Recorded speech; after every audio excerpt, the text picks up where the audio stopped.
Hello, and welcome to Al Dente Rigor Mortis. I'm Review Claus. I'm Mikey. The E stands for elf. I mean... And I'm the reindeer in yellow. And we're here to discuss those internet stories most creepy and most pasta, and most festive, and be critically silly doing it. Tonight we have the Christmas Krampus. So, yeah, it's the holidays. And we're doing a Christmas-themed one. This one, the Christmas Krampus, is by IAMREAL, in all caps, and squished into one word. So it's not I am Riff. Yeah, pretty good.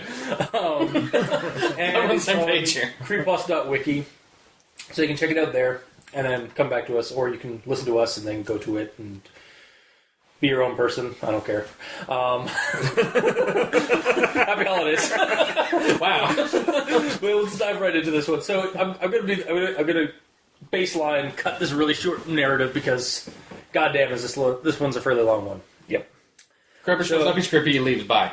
Basically, yeah. No, kid has in a huge family, sneaks down to see Santa Claus, sees Santa Claus leave, see Krampus come, You're paraphrasing a little too much here. Krampus shows up Krampus shows up after Santa Claus. Also, for some reason, there's a blood moon, like a red moon in the sky. Yeah, why not? Krampus, or 3 of the 6 children in this household are naughty. Yeah, they all got lots of including our narrator, man-child. His name is Eli. Oh, does he actually have a name? His name Shit! is Eli. Damn it! I was very happy about that. That ruins my entire notes, because I always refer to him as narrator man-child in honor of Gabriel Yellow as like a present to you this year. Thank you. I appreciate that. Well, apparently it's not for nothing. Yeah, It's still. I still appreciate it. Okay, Yeah, well, it hit me in the feels here. it was the story that gave the present this time. Right. Sure. They give us a name. So yeah, Eli is also naughty apparently for reasons we never really get them. But the Krampus starts going after his twin brothers first because they also got coal. One of them gets eaten, the other one gets impaled. Some Home Alone shenanigans ensue. Some horrified Home Alone shenanigans ensue in the house. Like throwing liquid hot cocoa on his face. Yeah, like acid. Yeah. Or the thing spider crawling on the walls or on the ceiling. Yeah. And then his brother gets killed. He gets taken as well. They dumped in a bag in his basket. The basket's larger on the inside than it is. Basically the mouth of that one character from Steffi, from Blind Date. Mm-hmm. Basically, just a giant dark pit of children's bodies everywhere. And half of them are alive, half of them aren't. Yeah, he doesn't recall how long it's been, but then he at the first chance he gets when Krampus brings his hand in to grab a body, he grabs onto the leg of that child and gets out, and basically starts exploring Krampus's lair and runs into the workshop of the toy workshop of the damned. Comes across a Silent Hill-esque TV monitoring or a security monitor station. I'm surprised there wasn't a corgi in there. Ends up finding some metal as fuck reindeer. Oh yeah, totally. Damn. Yeah. They are basically the steeds of hell, and they're all named badass death metal names, Chaos and Warhammer names. I can bring them up if you want. Please do. Blitzkrieg. I don't think there was when I was reading. There's no one for actually there's a Rudolph one or analog, but it was just part of the 7, I think. Sorry. Yeah, was there enough of them? Because there were 7. How many are there normally on Santa's sleigh? Actually, I think this on Dasher, on Dancer, on Prancer and Vixen, on Comet and Cupid, on Donner and Blitzen. That's it. And then Rudolph. And then Rudolph is the 7th. Do you see this number? Sorry, is the 9th. I'm counting them on my fingers. Okay, so he has less, I believe, because he has 8. 7 or 8. Yeah, so there's 7 of their eyes. It says 7 of their eyes glowed red. So I'm assuming one of them didn't. Oh no, there'd be 8 because one of them was Cyclops because he had one eye. oh, 7 of their eyes glowed red because only one of them has one eye. Yeah. So, all right. So the names are Slasher. So on Slasher, on Wraith, on Wrathful, on Gorgon, on Putrid, on Cyclops, on Rabies, on Goner, and Blitzkrieg. And Blitzkrieg is like the Rudolph analog, so there's like they just got rid of like they fused Rudolph and I guess Blitzen together. Magic, science, oh god! Yeah, that kind of. So, anyways, he then like so he goes checks out that actually first, but then he's like, I'm not getting out of here with these guys. Although it's like why not? That'd be metal as fuck. You really think they're gonna let this guy That's true. Yeah, ride them? they were pretty like monstrous looking. So, anyways, he leaves that, goes to the security room, sees a bunch of tortured kids and stuff like that, and like surveillance and a bunch of surveillance stuff. Krampus then like whips the chair around. They have a fight. Eventually, he escapes out into the snow, and then Krampus starts dragging him back. But then the first son of day. Pops up over the horizon. He basically just drops and it's like, I'll see you next time. I'll get you next time, Gadget. Yeah, next time, Eli. Next time. And then he walks out back into his lair. And the kid is like just about to basically go into unconsciousness and then sees another figure on the horizon. It's Santa Claus. And wakes up in a hospital room. It wakes up in his bed? Yep. Okay, sorry. Wakes up in his bed.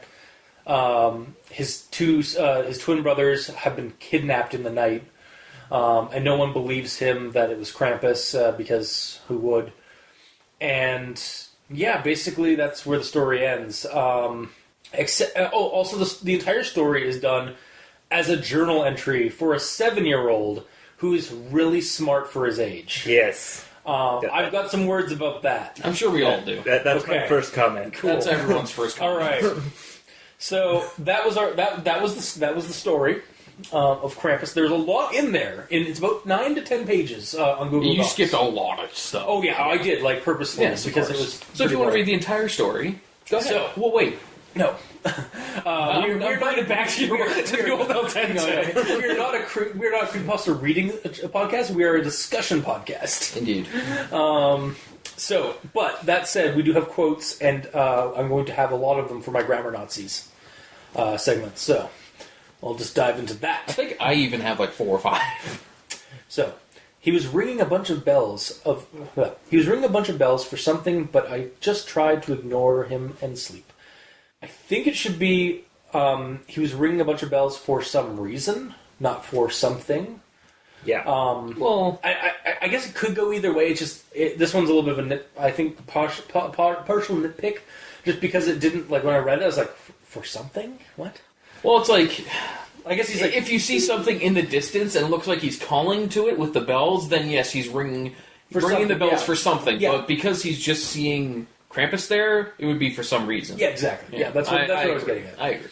Okay, and then we go into the next quote. Then I heard a knock on the door. I went down to see who it was for Mommy and Daddy, but when I got to the door, someone stuck a card through our mail slot and ran off really quickly.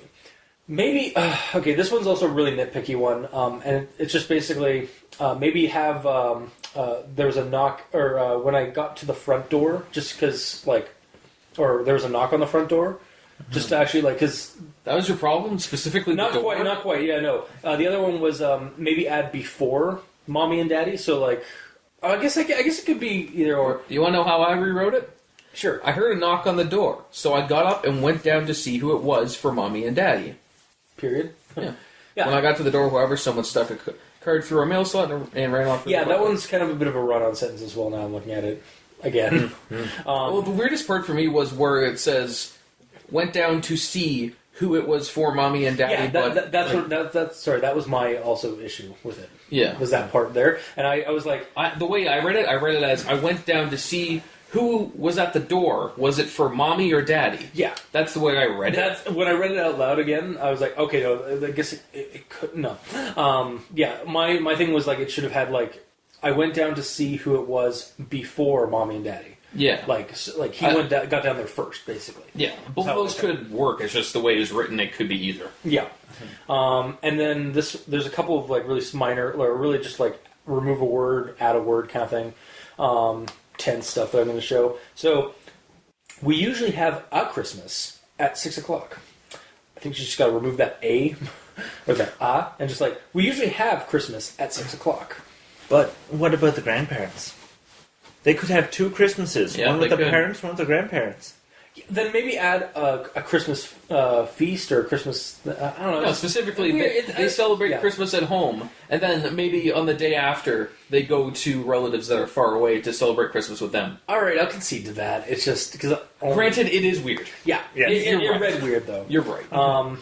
And then there's this was the first time Rebecca had watched 6 kids at the same time before. Right. Oh yeah, I sorry. I accidentally read over what the problem was. Okay. Yeah. This was the first time. Really? Rebecca, yeah, there's 2 does. That's your problem? Yes. What was the other problem?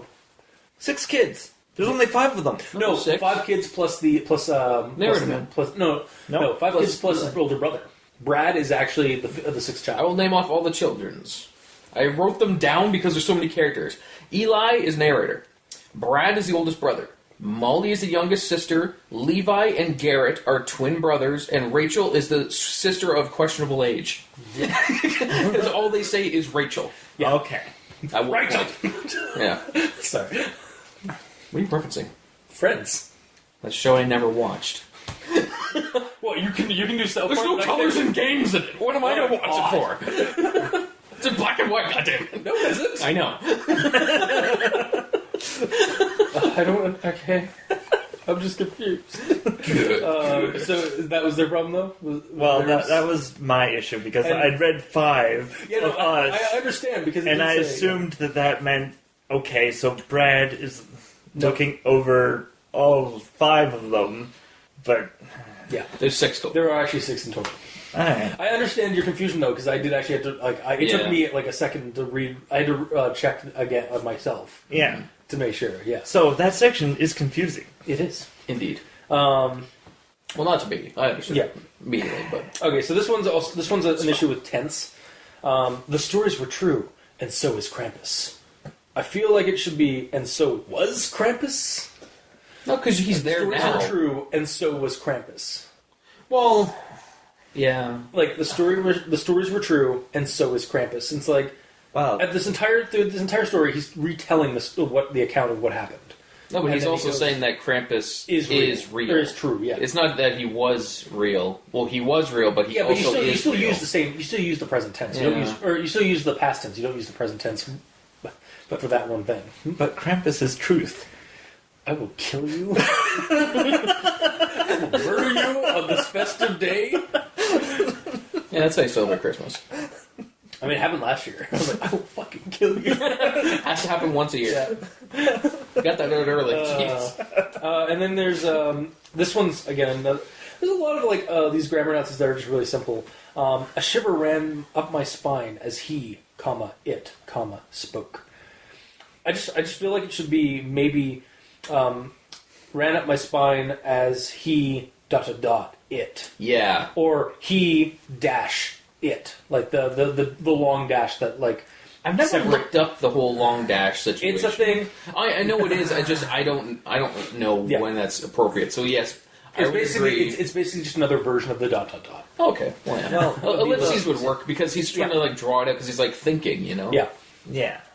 And it's using 2 words to describe the same thing. He and it are both the same thing. Yeah. So it really, to shorten it, he just needs 1. Yeah. Basically, yeah. Well, just like, did he start with he? And well, he then wanted to went to it? with this sentence, he wanted to emphasize that like it was a monster, not a person. Like, they Yeah. want to humanize it by giving it a gender. Yeah. So the other one, or the next one is, it pierced my ears like knives and overloomed over me to instill as much fear as it could. Just remove that first over. Is it? It's over. it pierced- over me. Yeah. Yeah, It, yeah. it pierced my ears like knives and loomed over me to instill. Yeah. Yeah. I began to shout for Levy as loud as I could, hoping he Levy? would respond. Levy. Or Levi. Levi. Sorry. Levy, Levi. Potato. Well, no, like... I'm pretty sure Levy is a way to say that name. But anyway, It's a way to say it the incorrect way. I don't know, honestly. But with that sentence, basically just place a comma between could and hoping. Like, I began to... because the way it says, like, I began to shout for Levi as loud as I could, hoping he'd respond. I don't know, it's just like, it seemed like when I first read that, it seemed like there should have been a comma between that. Like, in between Levi and the rest of it? No, between could and hoping. Because it's like, as loud as I could, comma, hoping he'd respond. Yeah. Because otherwise it's just like, hoping he'd respond. Yeah. Like, just kind of kinetic. Break this one. Oh, great. He then took the box over to the rusted doofus that he opened, entered, then left a few minutes later without the box. So, I don't How think many of doofus us- is the word. How many of us Googled rusted doofus? Yeah, me too. Hands raised. 2. You didn't do it, Mikey. No. You know what a rusted doofus is. Tell us. Educate us. It's supposed to be door. How can you misspell door into doofus? There's a couple of like weird like sentence or like words. Was in it the place. spell check? Maybe. Yeah, Oh my God. it's been spell checked, but not grammar checked. Yeah. I walked past a Jack-in-the-Box with a scary face. I walked past a baby doll that looked withered and old. So, both times I said past, it was past as in time period past. Not past as in he passed something, as in P-A-S-S-E-D. Oh, it's spelled wrong. It was, I walked past in the past. Mm-hmm. Yeah. I didn't catch that. I kind of double taked after the second one in the same sentence. Yeah. I kicked the tiny hunk of plastic away and moved closer to the door when a deformed baby doll bit appeared from the darkness and sank her teeth into my leg. Just get rid of that bit so that the baby doll appeared from the darkness and sank her teeth into my leg. It appeared, comma, No, bit, no, comma, and it's like... No, the thing is the bit came before the appeared. Okay, then yeah, that's Yeah, it's like moved closer to the door when a deformed baby doll bit appeared. So just get rid of, the baby doll appeared from the darkness. Or if you want to have bitten there so bad, appeared and bit into my leg, sinking its teeth into blah, blah, blah. And bit me, comma, sinking its teeth into blah. Yeah, exactly. And then... Oh yeah, this is a really simple, stupid one. I got up and started... Okay. Start that over again. I got up and started to make my way to the door as the dolls chanted more obscene things, yo me. It says yo me? Things that yo me. So it's supposed to be to me. Wow. Also, that was just a simple, like, he accidentally hit Y, it's just Yeah. T, but it was just like, yo me. Wow. I'm awesome. That's why they're chanting my greatness. Yeah. Man, I gotta, like, uninstall my Typonese. I did not catch that. Here's another one. A puppet with many nails sticking out of its wooden head was strung up to the ceiling, moving and resting with the strings. Should be wrestling with the strings. Or rustling. Or rustling? It's like a movement. Wrestling, because he's like wrestling with, like, I gotta get this. Yeah, that's that you're fighting against them. If Because I don't you're just think moving with- resting is not the word for it, is it? Unless he's resting against the chains. But He's resting and trying to... Yeah. Stupid strings. Yeah. And then there's this one that kept coming up, and I was like... It's like, I kept in and kept to the wall. It crept. Like, and this isn't the first time it happens. It happens across, like... That's actually one of the ones that I found. It happened like again in like another sentence, and I was like, it's crept! The word is crept! Not kept, crept! Yeah. And there was It actually a upset point... you that much that you had to raise your voice. and there was actually a point where I actually stopped. I just read the story, just moved on. Yeah. So like that's one of my big things about the story is that there's a lot of spelling grammar issues. Considering you're still on. Yeah, I know. I first tried on one of the doors of the long wall. Oh, sorry, Tried on. Sorry, sorry. Let's try that again. I first tried on one of the doors on the long wall. I've heard It of didn't fit me very well. I've heard of doors being ajar, but not pants. Yeah. You can try on. Yeah. Yeah, no, that was like... I don't even... Try on. Like, I just got a good chuckle out of that one. Yeah. The first thing in the room I noticed was a strange tree that looked like an upside-down purple Christmas tree. Maybe have it read what I noticed. The first thing in the room I noticed was a strange tree. It was an upside-down purple tree. No. Okay, I had a problem with this too. And this is how it's red. The trunk was on the bottom, Yeah, but the pines and branches looked upside down. That is literally my next sentence, and my only comment to it is, explain? This is the explanation. Okay, cool. It should simply just say, instead of what I just said, it should say the trunk was on the bottom, but the pines and branches looked upside down. So it's the trunk is normal, but instead of It's it being inverted. in this shape, it's in that shape. Okay. So the Yeah. point is at the bottom. I was trying, Yeah. that was the one, that was one of the few instances where I was just like, I can't Visualize it? visualize that. Yeah. It's because it was written weird, Yeah. unfortunately. Yeah, and there was an extra in. Alright, that is actually the end of my Grammar Nazi segment. Cool. Now on to my Not for a actual... 30-minute actual talk about it. And now on to my actual thoughts. So... Or are we gonna do? Or do you guys want to do that We're again? going to just do a full round of let's do it. Nazis? Yeah, like Yeah. we have before. Sure. Nazis? This is the Nazi round. The Grammar Nazis. Yes. Alright. So, I actually don't have a lot, or I didn't start early with this, because I was just like, it's written by a 7-year-old, there's bound to be issues. See, that's the thing, though. It's really The character is a 7-year-old. Yeah. But also, yeah, there was actually a point where I actually just stopped, doing it, and it was just basically going to do a carpet thing. I was like, this needs a rewrite, Yeah. or it needs a reread, and to get rid of all the editing issues, or all the simple spelling grammar issues, as we've said before in the show. But, anyways, back on to Grammar Nazi time. So, the first one stared right at me. Okay. Because they spelt stare incorrectly. Did they spell it like stare? Like walking up the stairs. Well, no, that it's supposed to... I'll Just go with it, yeah. read the quote here. I felt that I had held my breath the entire time I was hiding on the stairs. And it's spelled S-T-A-R-E-S. Yep. He's sitting on the eyes of his house that are just actually just a monster. Okay, actually, I have some issues about this house in terms of its continuity too. So that makes about as much sense. So, Alright. And then this one, the way it was written, you have to read the entire sentence before it clicks, or at least the last 3 words in the sentence for it to click. Alright. But if you don't leave out the last 3 words, it's kind of funny. So, he then left the room, leaving the child's remains on a large platter and a rusty door, to my curiosity. It's like, that's an odd thing to leave child's remains on, a rusty door. He just has a rusted door just on the floor.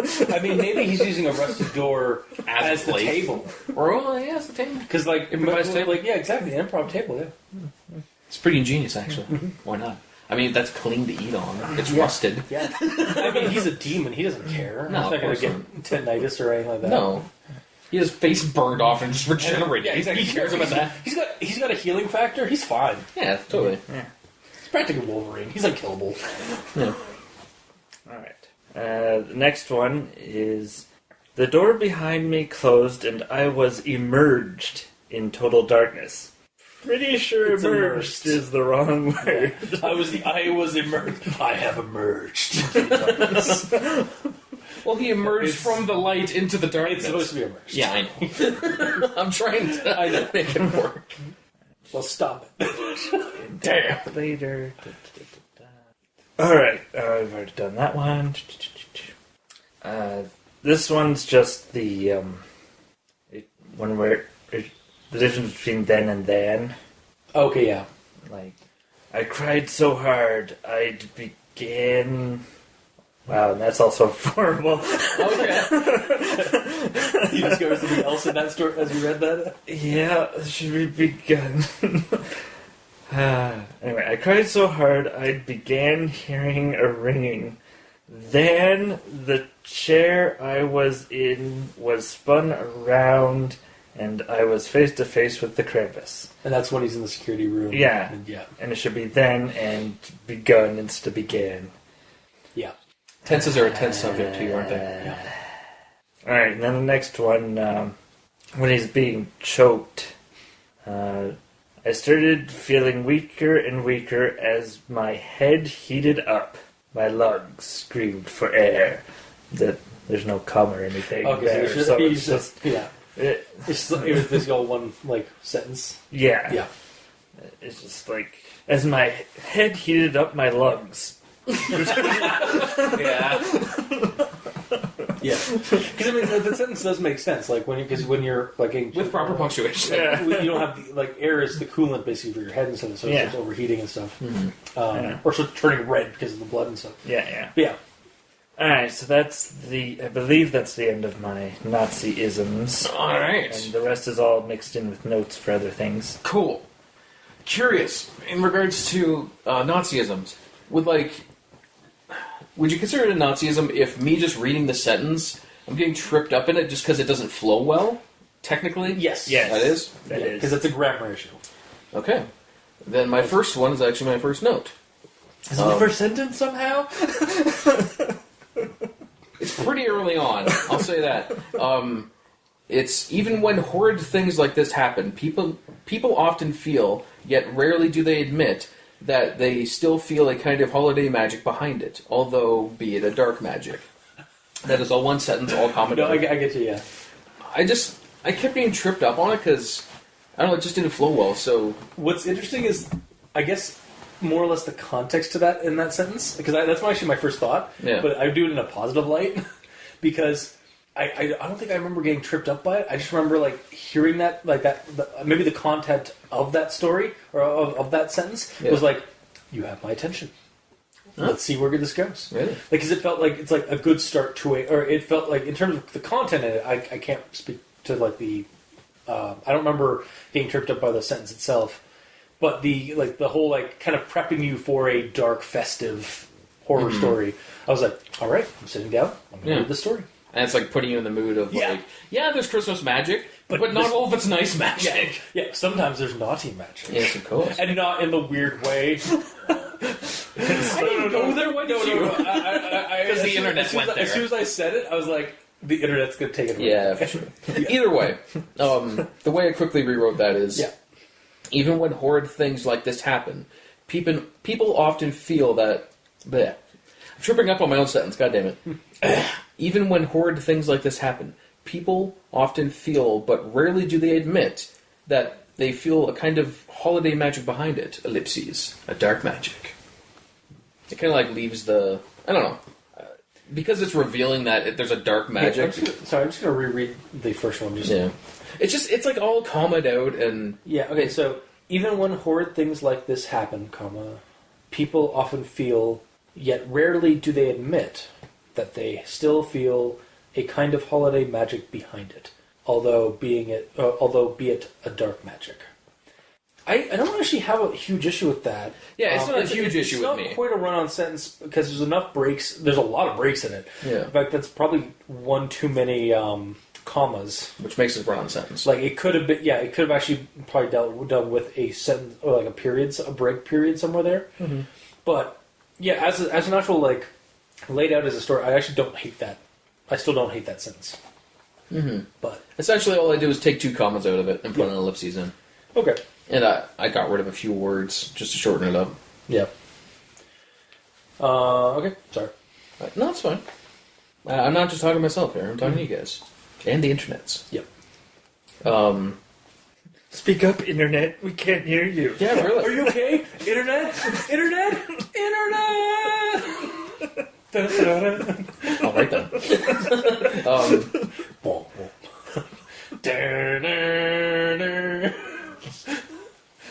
Just the Fallout death music. Oh, okay. Let me reread this real quick, because I wrote down that it was like the flow of it was weird and it confused me. It's the quote that, "I am often told that I am very smart for my age because I say and do things that most kids my age don't. But if I tell a strange story, no matter how hard I get them to believe me, my parents and siblings just say it's my imagination." I couldn't really fully understand what he's trying to get across there. Like, I got most of it, but the weirdest part is, no matter how hard I get them to believe me. Yeah. So if they if you get them to believe in you hard, is essentially what he's saying. They believe that you believe, but you're because you're young, because the kid is so young. It's probably just an overactive imagination. No, it's like, no matter how hard I get them to believe me. Yeah, how hard he gets them to believe him, and if they believe him, then yeah, it doesn't. It's not the best. It's not the best lead. Wow. I'm giving up my grammar Nazi band. Here you go. Okay, cool. I got 2 now. Oh, God. No, it's not the best worded.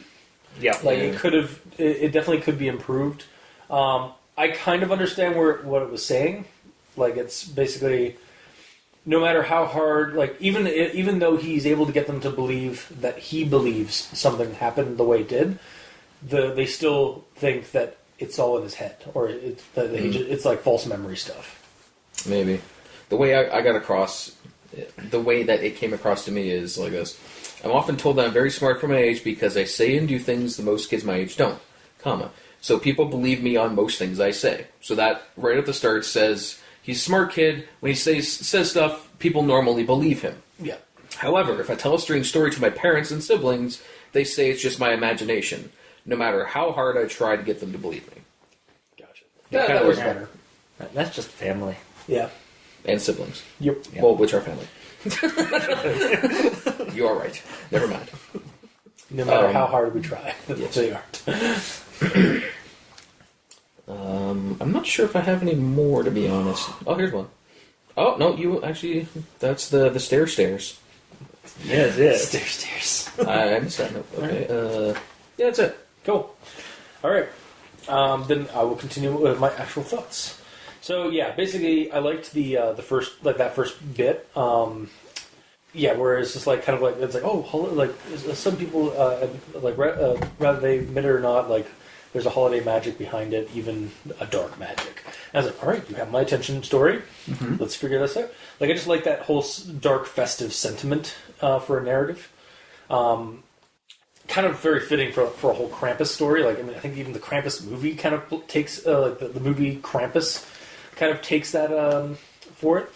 To be perfectly honest, I've never read or seen anything Krampus related until this. Really? Like, I knew a tiny bit about it. You know that it exists, told right? me. You know the legend of Krampus. Like, I see him every year. No, but I mean, like, you know this, like, you never heard the story before I... Just through other people, like, mentioning him. I've never actually sat down and read it or seen anything. It is primarily a German, like an Austrian-German, like, kind of, like, old world... Yeah, I got that through, legend. Like, the intro. And yeah, and actually, we're actually doing this story because one of our patrons... One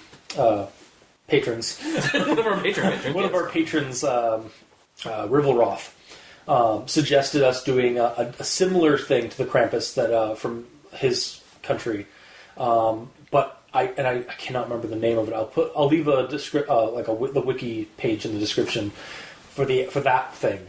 But when I tried looking it up, I couldn't find anything. But it is kind of a Krampus. It's basically a Krampus parade. That happens every year in certain towns and stuff like that. Mm-hmm. Yeah, no, they have like creepy like demonic parades during Christmas time in like for Krampus and for like this other like Krampus like thing. It's like where they wear demon masks and stuff like that and like demon costumes and walk down the street. It's like the Santa Claus parade here, but with Krampus with like demons and monsters. That's pretty sick. Yeah, it's fucking. Where is this? Apparently, it happens in like Bavaria, Germany, Austria, like. Basically, the around the Black Forest area. Awesome. I think there's also one in Spain that does it, similar thing.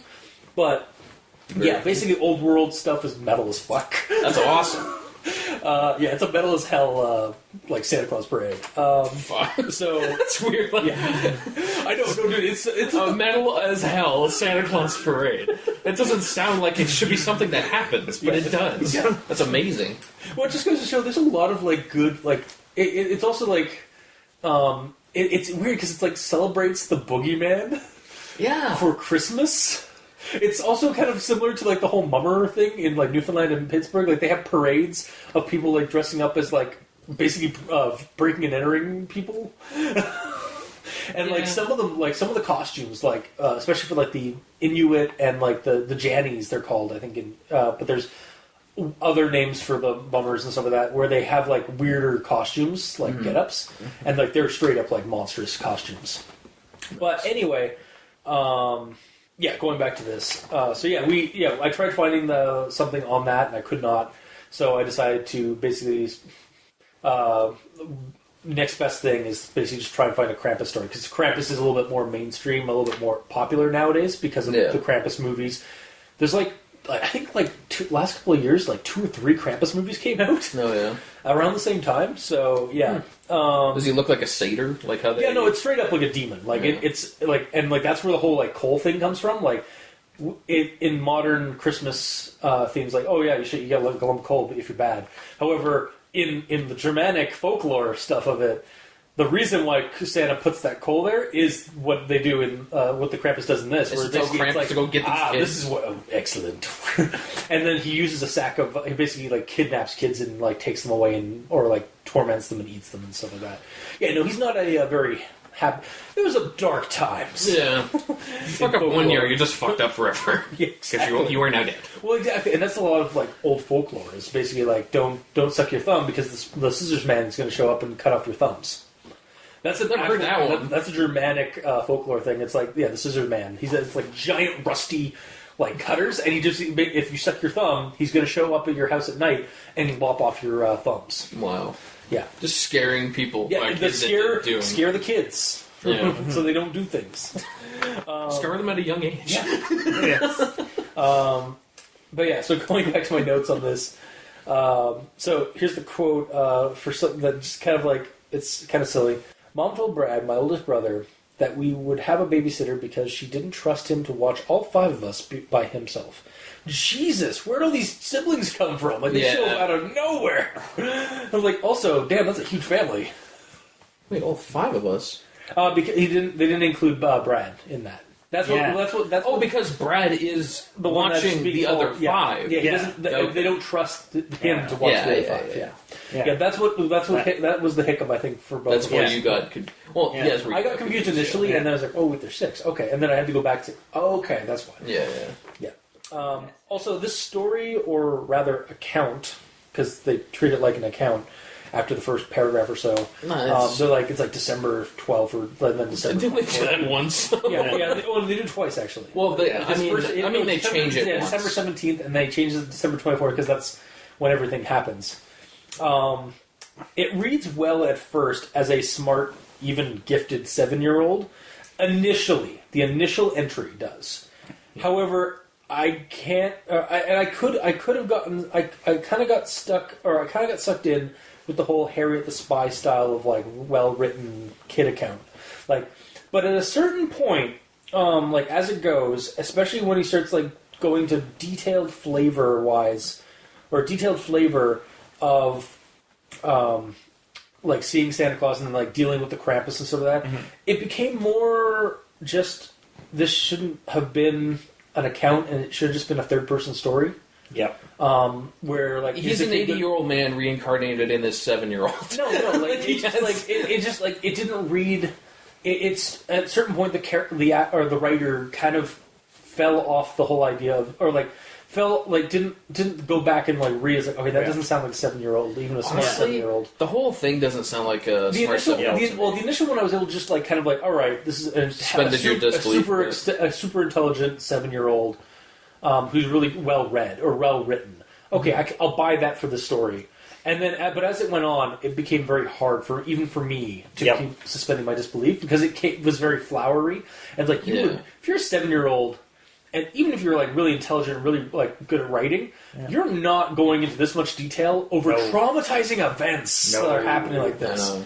Like you're writing a story that Like, you're just straight up just writing a story. Yeah, it should be Yeah, a third-person account. I agree. It just, and it happened around this. It started happening around the time when he was like spying on Santa, and then dealing with the Krampus stuff. So, yeah, my big thing about the story is that it should not have been a journal entry kind of thing. It should have just been a third person story because it would have done so much better. Yeah. Yep. And then we'll. Sorry, this one's actually something that I find funny. I found funny while I was reading. So, the hamper fell, and before I knew it, I was on the first floor. I crawled out of the chute and ran to the kitchen as the demon rampaged upstairs. All right, there, Macaulay Culkin. Even if that is a single story drop, you are not simply crawling out of that thing and running. You are at least going to be dazed and at worst bruised up some pretty bad. It depends. You could do this all the time. Yeah. Think of how fast he thought of this idea. Think of how fast he thought of doing this idea for getting him and his brother down. That's true. He'd probably ride this all the time. I just say it's like... He develops an immunity to that. Oh! And I mean, like, kids do have a little bit more of a bounce back. Yep. But, like, it's just like, all right, they're Macaulay Culkin. Just because it also kind of felt like a horror Home Alone. Yeah, it kind of did. The wet bandits were eaten by Krampus. Yeah. I decided that he might be... Oh, yeah, this one. Okay, sorry, I just recalled this sentence. So, I decided that he might be in his room, so I quietly creeped to it slowly but steadily. So first off, I just realized that should be crept to it slowly. Yep. However, also, really? The demon is upstairs rampaging. Yes. And knows you're downstairs because he was right there at the chute when you dropped down. Yes.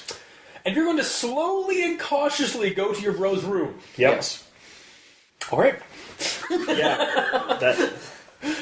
Yeah. There's a lot of that where the main character does a bunch of stuff, and then the Krampus just sort of sits there twiddling his thumbs. They're just like upstairs, like... He's just angry. Yeah. I'm gonna get him. He knows that Krampus is up there throwing a hissy fit, so he's not going to do anything. However, then we go into this one that I actually really enjoyed, this sentence. It's like, the monster was crawling on my ceiling like a large twisted spider. His arms were bent in excruciating-looking ways to grip the ceiling and watched me with his eyes that burned like fire. The spider-crawling Krampus is a really cool, creepy scene. When I read that, I was like, oh. And also... a way that a 7-year-old would not describe it. Especially when, like, because, like, right before this one, like, the chandelier, like, moves as if something brushed past it, and you think it's just basically the Krampus, like, is moving across. But then you realize the Krampus is actually on the ceiling, passing it, really skittering around on the wall. It's like, on the ceiling. It's like, Yeah, visualizing that was really fun for me. It's a nice and terrifying twist. Yeah. And then we go, speaking of what we said earlier about the Coco, so... He took his hands off his face just as it began to melt and peel off, the bits of flesh and blood melting away to reveal his horrible skull with its eyes still in their sockets. Is hot cocoa acid to Krampus or Krampi? Maybe it is. Well, like, is that a thing? Like, I didn't actually do a Google search, but it's like bubbling I'm pretty hot. sure. Yeah, liquid. Boiling water. Would boiling water actually cause like? I guess it might cause like it to the bone, like it to peel off. No, it wouldn't peel off to the bone, right? No. Okay, I didn't think. I know it would blister and peel like skin, but I didn't think it would actually like boil off the flesh. You'd get a burn. Yeah, especially like I mean, this is hot cocoa. Like he probably tried to heat up as much as he could, but I mean, like it's only like it's like a pot of coffee kind of thing of like hot cocoa. Yeah. Well, the comparison too is like if it's boiling water, the water hits you quickly, goes away, whereas cocoa is more viscous. So the hot liquid might stay on your face or more, stick on but regardless, it will not burn you down to the bone. No. Yeah, unless of course, like for some reason, Krampuses or Krampi, the plural of Krampus, have some kind of like weakness to hot cocoa, which I could see because it's just Christmassy, a festively like monstrous creature. Yeah, I'm actually kind of down for that. Yeah, I'd actually be down if that's actually if somebody wants to like tweet us or send us like yes, and actually it is actually stated in some of the lore that Krampi are weakened by hot cocoa. Yes. I'd be down for that. And cookies. Yeah, you can throw cookies at him like sure. And it actually cut like They're actually lactose intolerant. Oh, there you you go. Maybe that's why Santa gets the milk and cookies, and Yeah. like, it's like death for Krampus. Yeah. Yeah, to keep Krampus away. Yeah. Yeah. Maybe that's how that evolved. Anyway, it's not just to appease the festive god that is Santa. No, of course not.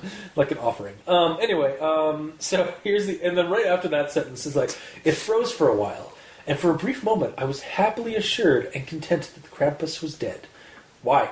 It's not on the ground. It just froze in place. Now's the time to run. With no muscle or skin on its face. Yeah, but it was just like, like it's just like it's just like it's just frozen in place. It's run. Get the fuck out of there. Oh, I agree, but Yeah. the other way to think about it, this is a 7-year-old considering Yeah, this. that's true. It's like, But it's dead. It fell. It didn't fall on the ground. But it just froze it. I bet the Coco turned it like a statue. I don't know. Yeah. No. It's kind of like, in that situation, it's like I don't know the right term, probably Deus Ex Machina, where it's like, he's a kid, it works. Like, his thought process, like, that happened, he thought that because he's a kid and he doesn't know better. I don't know the right word for it. Yeah. Deus Ex Machina is when, like, you have a specific thing When to something just hit happens you through, because- right? That's when you write yourself into a corner, and then You again. you're sort of like, Door gets kicked down. I just guy beat with the a shotgun. Krampus. Yeah. Yeah. But there's more to the story. Shit. Crap. All right, he didn't die. It was a false thing, false end. All right, and then everyone locks the doors to their rooms when we go to sleep, so we're not bothered. But the doors are also heavy, and not much sound gets through them. That sounds really dangerous. Like, Especially that since sounds like a hazard. He Like a is safety 7. hazard. He has 2 brothers that are younger than him and a younger sister, Yeah. which is probably younger than They them. all lock their doors, and the doors are really heavy. So, in the event of a fire, Yes, or They're carbon- fire doors. they're fire okay. resistant. Yeah, they're Yeah. okay Because but, like, they're it's so just- heavy that the fire stays there for a while.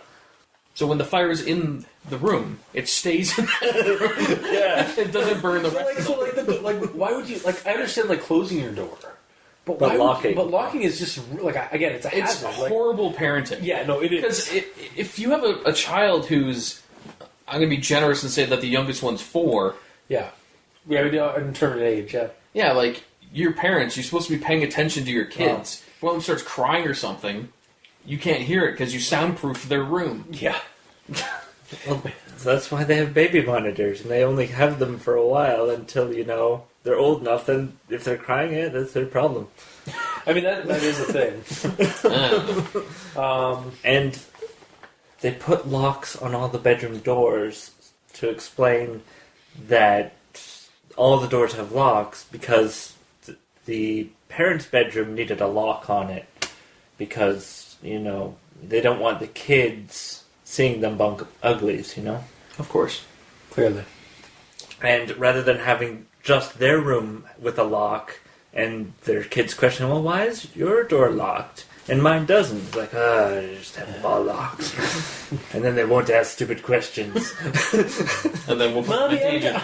I'm dying. I can't get You made your bed, you lie in it. But you made my bed, Mommy. No. All right. Okay, so here comes the continuity issue I have with this house. Speaking of, like aside from the doors. Okay. Then Levi appeared at the top of the stairs. We stared at each other. He looked terrified and sad.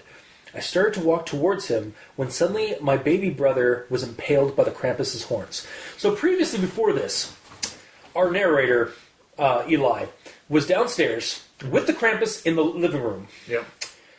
No. Yes. Yes, Just yes, after he burning was. his face. And he went to the stairs, or like, just before that, like before the Krampus was revealed to be downstairs, he'd gone to his brother's room and found the bloody mess. Got back to the living room. That's where he saw the chandelier thing, and then the creepy Spider-Man Krampus.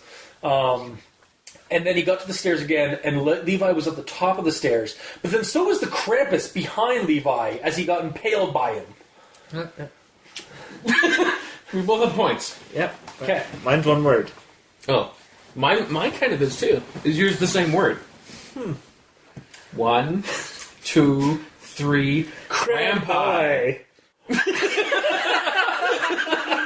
Honestly, my eyes just lit up with revelation. Holy shit! What a revelation! What a revelation! There's more than one Krampus. Yes, because he was stomping around upstairs. That's why we heard more than one clatter on the roof when the Krampus showed up. It's actually the Krampus being ridden by on a sleigh, being driven by other Krampi. No, he has his hell reindeer, but there's two Krampi. There's two Krampi in the sleigh. And that's the reason that the second Krampus...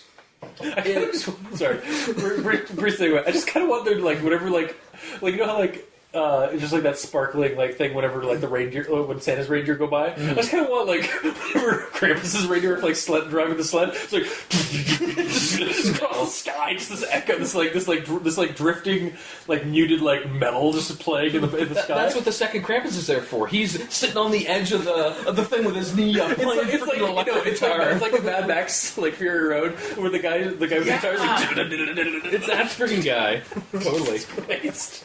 Yeah, no, like, okay, yeah, because otherwise... And that's why the second Krampus was crawling on the ceiling immediately, because he just came in. Okay. But yeah, because, like, otherwise this house is one of leaves. Like, it's just, like, there's weird, like, fucking angles and weird shit in it. Even if there weren't Krampi... The stairs are eyes. Yes, this is true. Even if there weren't Krampi, even though there are clearly Krampi, what's this? And this is a mystical creature of unknown origin. What's to say he couldn't have just went and like went up the chute? That's how it went. Yeah, it makes that sound. Yeah, totally. No, it's not teleportation. He like twists himself into a small shape and goes up, snakes himself up it just the. Bamfs. Huh? It just bamfs. No, I'm literally saying a more grotesque and horrifying way. Oh, because they're just like, up the. Yeah, essentially, yeah. He goes up the chute like that. Okay, so it just like gurgles up the. But the more realistic one is Krampi. Yeah, the more realistic is that there's more than one Krampus, and we only ever see the one, except when we don't. Anyway, I'll buy that. I'll buy Krampi. Cool. How much? For how much? Some crumpets. I can't trade you these Krampi just for some crumpets. What about 12 Krampus or crumpets? It's only a dozen. How about a baker's dozen? And I'll give you one Krampus. Deal. Cool. Let's shake them. Okay. We're shaking this. Alright. Are you in for the long episode, guys? Yeah. We're in for a long episode, guys. I think we lost our minds. Although you failed to read the fine print. Did those crumpets include your immortal soul? Oh, fuck. But that's already been taken by Cthulhu. Well, oh man, Cthulhu versus Krampus. I would watch that movie or read that story. Wins. Exactly. Yeah. It's just like.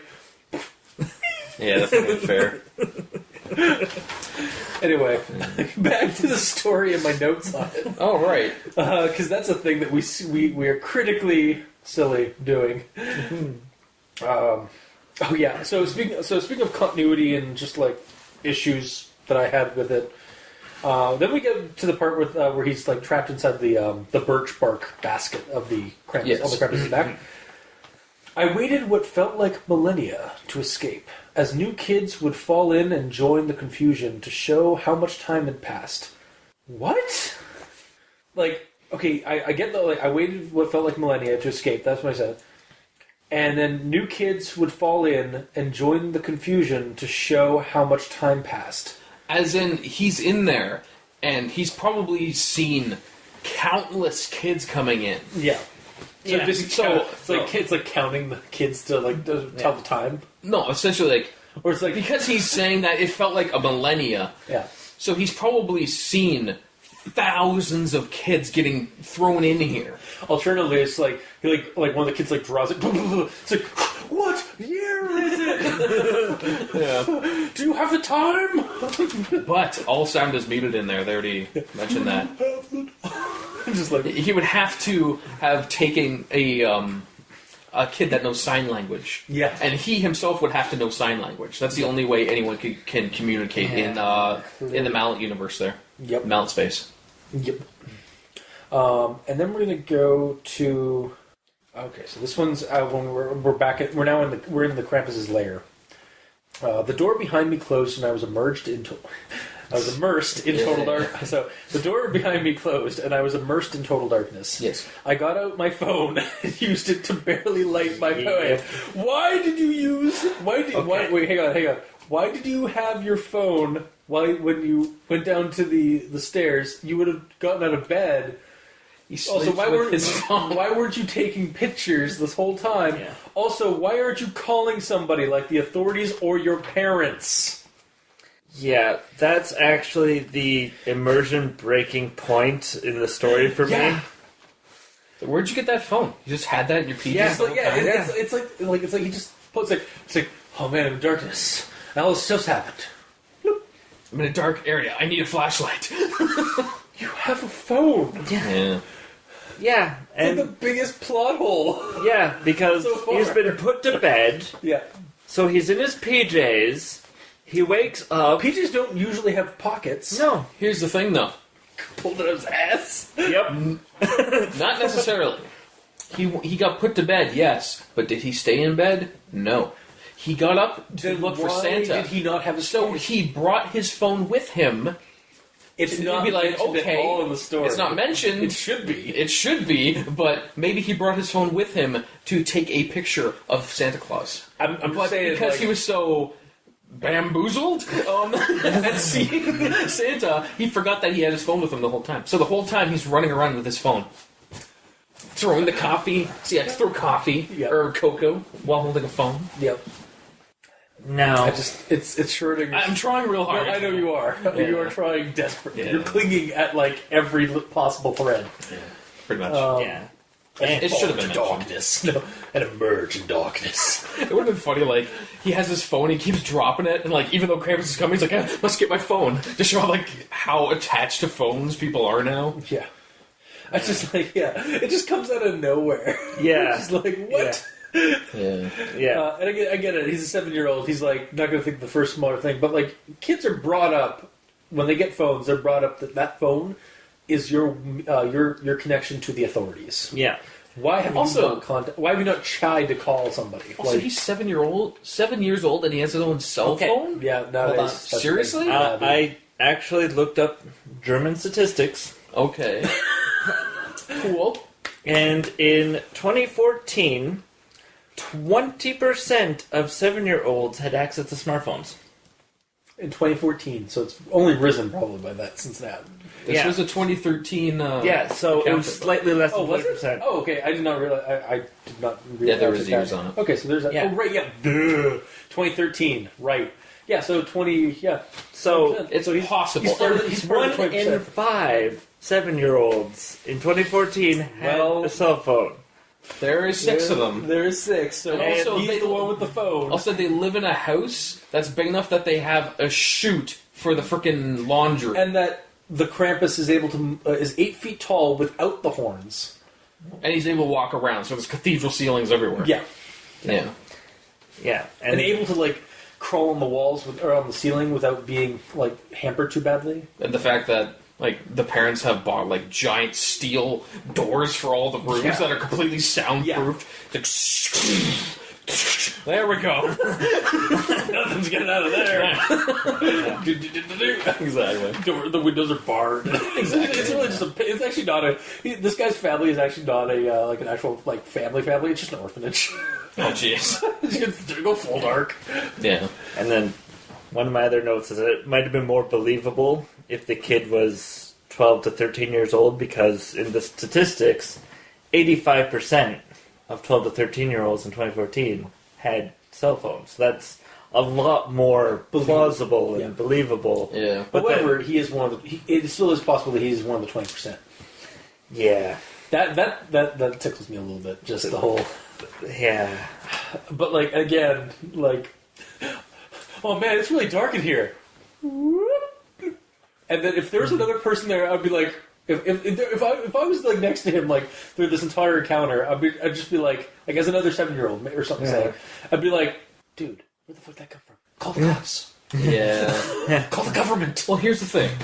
So, Call the anti-Krampi Called the SNTF. Oh, the SNTF. Would you like to explain what the SNTF is to our audience? The SNTF is the Supernatural Task Force that myself and Mikey, the Stands for Evil, have been developing. And they are a task force of supernatural entities to take care of other supernatural entities for the greater good. And who is been initiated into this initiation or into this initiative? Pretty much almost everyone we've done a reload on. So we have a Patreon special show called Patreon. Patreon. So yeah, just for anybody not in the know, we have a Patreon, and we have a special show on that Mikey and. Okay, you pointed at me for both of those. Mikey and Gamer in Yellow do called Al Dente Reloaded, where they basically tackle the creepypastas that we did me and the Doctor did way back when, that they were not privy to, and basically they've been getting their opinions on it and stuff like that, on those stories and such. And so you guys have been developing basically an Avengers of creepypasta monsters. Yes, because pretty much all or most of them have been the true hero in the stories. Yeah, clearly. I don't know how people have missed it all these years. Yeah. I mean, I know that a lot of creepypasta monsters end up getting like cutified or like get like weird people with crushes on them and stuff like that. Like especially the killers. Like Jeff the Killer has a huge Crush fan base. Okay. A lot of angsty teens. Just the fact you said his name, it's like ugh. Just a lot of angsty teens. All the edgelords. Yeah, Sorry to any edgelords listening right now. Yeah, because we gotta apologize for that. Yeah, totally. But anyway, yeah. So yeah, just call the SNT. TF. SNTF? Yeah, Supernatural Task Force. Yeah. Totally down with that. Mm-hmm. The rain activated paranormal entity will just come in and kick Krampus's ass. Yeah, totally. Who is the Humans Relations Officer for the SNTF again? The Mummers. Oh, it was the Numbers are the more mundane like child services guys. Yeah, they're the child services. Right. Who's the one that? You guys actually It's the Rake. Wait, the Rake is The Rake is the Human Relations Officer because he talks to everyone. He's the HR guy. Yeah. Oh my god! Merry Christmas, guys. This is That's a gold. little tease for all of our constant reloads. Yeah, if you would like to listen more on their hilarious development of this, go check out our Patreon. Seriously, it's pretty funny. as somebody who edits it, just seeing how different our opinions are when it comes to my old opinions of the things versus your like fresh look on it. Because like I look at Have it, your like, opinions changed over the years? I want to think that like some of them might have changed. Like not all of them, but like just because like we've been doing this for 3 years now. Like should let that happen. Yeah. But we'll get into that, like, maybe on another episode or something like that. Okay, right. Oh, right, we're talking about this one. I'm still my actual thoughts. Oh, like, damn it. I'm near the end, but and then I have, like, a final thing that I'm going to leave off on when we do our recommendations. Okay. But anyway, so, the phone thing, ridiculous. What the fuck? Anyway, back to... I was going to say something about that, actually, before we got cut off. Go. So, the only other way I can explain the phone, Yeah. okay, is because in this universe, mallet space clearly works. Okay? Oh, clearly. And for those who don't know, mallet space is in video game logic when a character can just pull things out of nothing. Yeah, it's also common... actually, on the internet, I think it's also called hammer space. Mallet is a hammer. I know, but hammer space is also a word for it. Either way. Yeah. So, because that works in this reality, Krampus uses it. What's saying that in this universe, it hasn't been made available to pretty much anyone? If this kid is rich enough to have a cell phone, what's saying he doesn't have a mallet space pocket? He's actually just... I'm trying to come up with a Richie Rich name for Eli. No, it's over. Damn it. But yeah, like he's basically just the Richie Rich like family. Oh, yeah. It's basically the Brady Bunch mixed with the Richie Rich family. Where like in terms of like they're rich enough to have like crazy gadgets and gizmos and stuff like that. Like a cocoa maker that's actually a coffee machine. Mm-hmm. Like every cocoa maker I've ever had or used has been for a single mug of cocoa. Not a pitcher of cocoa. Yeah. But anyway, so again, still, I reject your reality and switch to my own. The phone is ridiculous. No, I agree with you 100%. Yeah. It's ridiculous. It's just thinking of different possibilities is also ridiculous. Yes. Well, we are critically silly. Yes. All right. Going into this quote. All right, this one's like, I have some words for this. So, the muttering got louder and louder until I understood some of the words. Feel our pain. He killed us, but not entirely. He gobbled me up and spat my soul into a puppet. Kill us. Let us die. The things they said were terribly dreadful, to say the least. No duh. But also, again, another slight change to the writing of this narrator. I'm all for first-hand accounts. Like, I love found footage, and I don't mind. And I find when you do it right, journal entries can add to the immersion level of a story when you're trying to build on a world and stuff like that. But the story doesn't give me a reasonable explanation for this complexity of storytelling, other than the 7-year-old is very smart.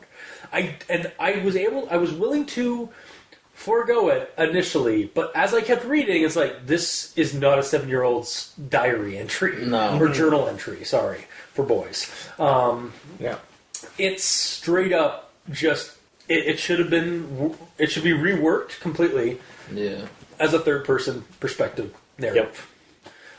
Because it would be so much better. Like, the story isn't bad, it's just the way, the perspective they're using is kind of ruining the story.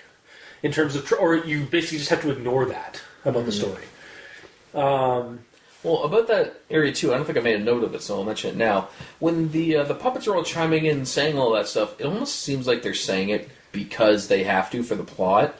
Like, they're specifically saying, like, he killed me and spat my soul into a puppet. Did you see that thing that just happened before? Yeah, no. That's what happened. It's almost kind of like laid out too plainly for you. Yeah, where in that situation, I would like it a little more subtle. Kill us, or it's like, we're going to eat you, kind of like that. That's all you really need. You don't really need the... Or even just, he killed us. Would you say that this actually needs to just have some assumptions on what happened, because it already told us some things? When it is bashing you in the face... Yeah, exactly. Then it's too much. Yeah. Oh my god, you've given me a gift today, gamer. Thank you. You're welcome. I hope you enjoyed that. I did. Just read the tag there on this yellow present I give you. Yeah, there you go. You're welcome. Merry Christmas, bitch. You bastard. You rat bastard. But anyway, and then continuing on with the whole, like, again, like, kill us, like, we will eat you kind of thing. He then goes on to, we're going to eat you alive like he ate us. I'm going to rip out your eyes. Although they continued to chant, none of them came towards me again as I moved around the dark room. Why not? This could have been a good point for a chase scene. Like, Eli trying to desperately to outrun these little abominations, but no, we don't get that. It's just empty threats. Like, they spew out these, like, I'm going to eat you, I'm going to devour your soul. Like, one of them has already bitten him. But then they literally... And then they leave him. Then they literally just kind of, like, back off, back into the darkness, letting him look around cautiously and slowly. It was like, fuck off. Yeah. You've gone this far. You lean into the insanity. Have him have a desperate chase. Or even, like even if he can't move, if he's cornered... To have them like converging on him at the door as he's trying to unlock it. Yeah, like, and again, here we go. Another, like, the next sentence basically. I walked past the bench to the door. And started pulling on the rusty metal handle. You know, just nonchalantly walk past all the horrid toy child soul monsters. No biggie. God, this part had so much fucking potential. And it was just wasted on, like, fly casually. Just don't worry about it. The little like, Chucky abominations coming at you. No worries. You got this. You just gotta open that rusty door. It's fine. I've seen every Chucky movie. It's fine. Jesus. And then my last note is one that actually gave me description backlash, or whiplash. Okay. I spotted 3 dark wooden doors amongst the darkness and concrete walls. I also found a window, and the snow outside was falling so slowly, so peacefully. 2 doors were on one large wall, opposite the window. Ow! He went from, like, desperate, like, alright, there's 3 doors. Oh, there's a window with slow, peaceful snowfall.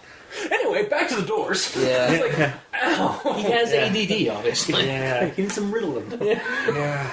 I remember tripping over that too. It was like, Yeah. my mind. And then it tripped me up. But And basically, at this point, I kind of just started reading, and like, what continues after this is basically just like, I honestly thought we were going to end up with this being all a dream. Like, and honestly, there were hints throughout the story that it was, but it never solidly states that he was dreaming this whole thing. Mm-hmm. Aside from the fact that his parents don't believe him and just think it's all part of his and the fact he wakes up in his bed.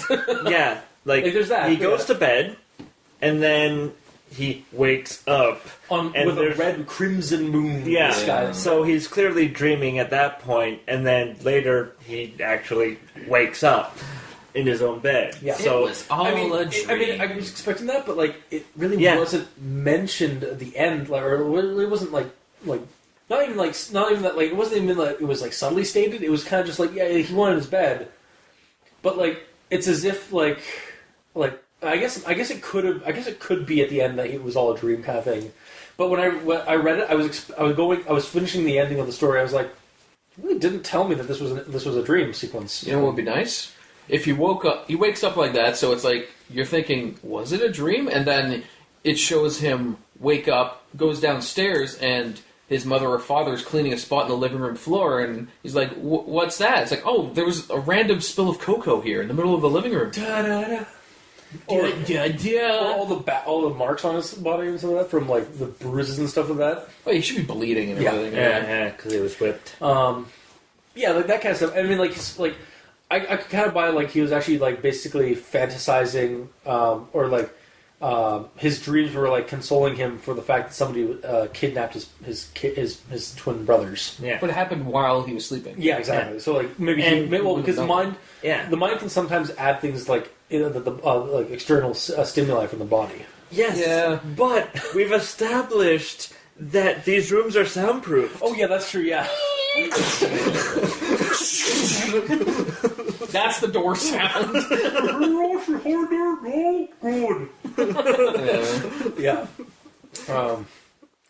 So really, he was having a nightmare about the Krampus or Krampi, when really it was the wet bandits coming in and stealing the children, or stealing the two children that were on the first floor, because apparently there were kids' rooms on the first floor and the second floor. Mm-hmm. There's 6 kids. Yeah, I understand. I understand. How big's our house that they can have all of them on the second floor? I mean, some houses good, but it's understandable though. Yeah, I let that go. Yeah, so that's actually my notes, because again, like the rest of the story as it went on, yeah, there's spelling issues and grammar issues, but it also kind of just went like, again, it felt like it just felt like a wild ride, and I was just kind of like going with it. Like, again, metal as fuck reindeer, and like, again, oddly silent hilly, like, surveillance room, like techie surveillance room in this otherwise like wooden and like rustic looking like lair. I never thought about that. That's what kept like throwing me out. That's one of the other hints that I was like, this is totally a dream, because it's just nonsensical locations and stuff like that. Yeah. And again, I was totally expecting to be a corgi sitting on that stool, because of that one special ending of Silent Hill 2 or 3 or whatever. Yep. Where there's a surveillance room in a corgi. Because reasons. And it's just like, why does Krampus have all this like primitive or like medieval like setup everywhere else, and then has a giant teched out room with Smile Dog sitting there? Yeah, Smile Dog corgi. Yeah, there you go. Yeah, it's just so that's my notes. I have one big thing at the end, but I'm going to save it for the recommendations. Okay. So now that that's out of the way, do you guys have anything left? I assume you do. So, where did it start? Alright, so... How about at the beginning? It's the goodest place as any. To quote from some previous spots that we did recently. Yes. Alright, so it does take a little bit to start. And then, once the dream sequence begins... Yeah. Did you immediately think it was a dream? I did too. I immediately thought he went to bed, this is a dream, and then I just continued reading it, and then I was able to forget that it was a dream. Right. And I was getting awesome visuals like that of Pan's Labyrinth. Right? Yeah. Okay, and then the security room, I was like, okay, this has got to be a dream of some kind, because like, why the fuck would there be a Pan's Labyrinth-esque like environment and then suddenly a modern surveillance room? Yeah. Like, and I mean, like that. People do that with like Santa, like in his workshop. Like it's all rustic, and then there's just the special, super advanced like room that he uses to like figure out who's naughty and who's nice. Yeah. So I got that visual, and then to me, it all went back to this is a dream when he pulls on his cell phone. Yeah, and that was like, come on. Immersion broken. honestly, my biggest thing with this was that. The chase scene that never happened. Like, that was like with most of these, I'm sure each of us will have a specific thing that we hate the most. And I feel that after that immersion breaking, like that's the gloves were off. Where the creepypasta jumps the shark and begins to overstay its welcome. Yeah, honestly, so for me, when the Krampus took the guy, I was like, all right, like this is gonna be over soon. And then it just kept going. I was like, oh. Yeah, around that point Okay. I scrolled, I'm like, oh god, there's still so much more. And I kept reading. It's like, all right, how's he getting out of this? Like, he's this is getting a blind date ending, probably, right? No, he's now escaped into the lair, and then there's this, and then there's this, and then there's this, and then there's this. Listen, comparatively, And, like, would you rather a blind date ending? I wouldn't, but like at the same time, like it, and I mean, we kind of got we didn't get a blind date ending, but we kind of got like again, it was all like. Santa takes it. Well, it actually kind of got like I don't mind this ending because like Santa like shows up and takes the kid and then he woke up in his bed. It's like kind of a dream thing, but like that's kind of but that's kind of like a festive ending. Like that's something that you see in Christmas stories, like not even horror stories. Yeah, it keeps it Christmassy, even though with all the horror stuff, it's like right, this is Christmas. And Santa actually isn't like a villain or anything. Like, he's actually kind of like he's the good side of Krampus, which is actually what the lore is all about. Like Krampus, he's the yin to exactly. Krampus' Yeah, name. like there's Santa and Krampus are like the two sides of a coin for Christmas stuff. But anyway, like yeah, that's the thing. Like, it's not that like I just it would have helped again and this would have helped if it was third person perspective, not a journal entry, but. Just the wild trip that just kept going and going. I was like, all right, let's just get to the end. Like. I was getting bombarded by way too many different things. Like again, modern surveillance room, metal as fuck stables for reindeer, the toy workshop of the damned, the Pan's Labyrinth-esque banquet room that the Krampus has. Totally what I think that's what we both saw was the Pale Man's like dining room or eating room area. From Pan's Labyrinth. It's actually a really fucked up Spanish horror movie. Okay. Yeah, it was just like I think it was just I was getting hit with too many scene changes or set changes that it was just like kind of getting like I was getting exhausted of reading it. Yeah, it's almost like he had jot notes of things he wanted to have happen at Krampus' lair, and then he had to find ways to connect the dots. Yeah, and I mean, you can do that, but like you got to pace it. Like, I mean, I wouldn't have minded if it would been. I mean, I know it would have been a little bit longer, but like maybe pace it out a little bit more, or like save some of that for another story. Yeah. But like, I don't know. It just like it's weird because like I usually like when the story. One of our usual complaints about stories that like kind of just stop short is that they like the potential is always there like for more stuff, and this story went with that. Like there was potential. Like the potential, it kept going with the potential. Like all right, he's in the Krampus's clutches. Now he's in his lair. All right, cool. Now we get to actually see what. Yeah, I like that it kept explaining cool. everything and showing what was there. I think what the issue was that I was just getting bombarded by way too many just drastically different scene changes, like locations. That I was just like kind of getting tired by the end of the story. Yeah. Like I was just getting ready to like put a blanket on and just go to sleep after the story. Maybe have some hot cocoa and not burn my face off. It was kind of exhausting by the end. But I'm like it had that initial like good part where it was just all right. Yeah, you're going to keep going with the story. You have you're using the potential of the story.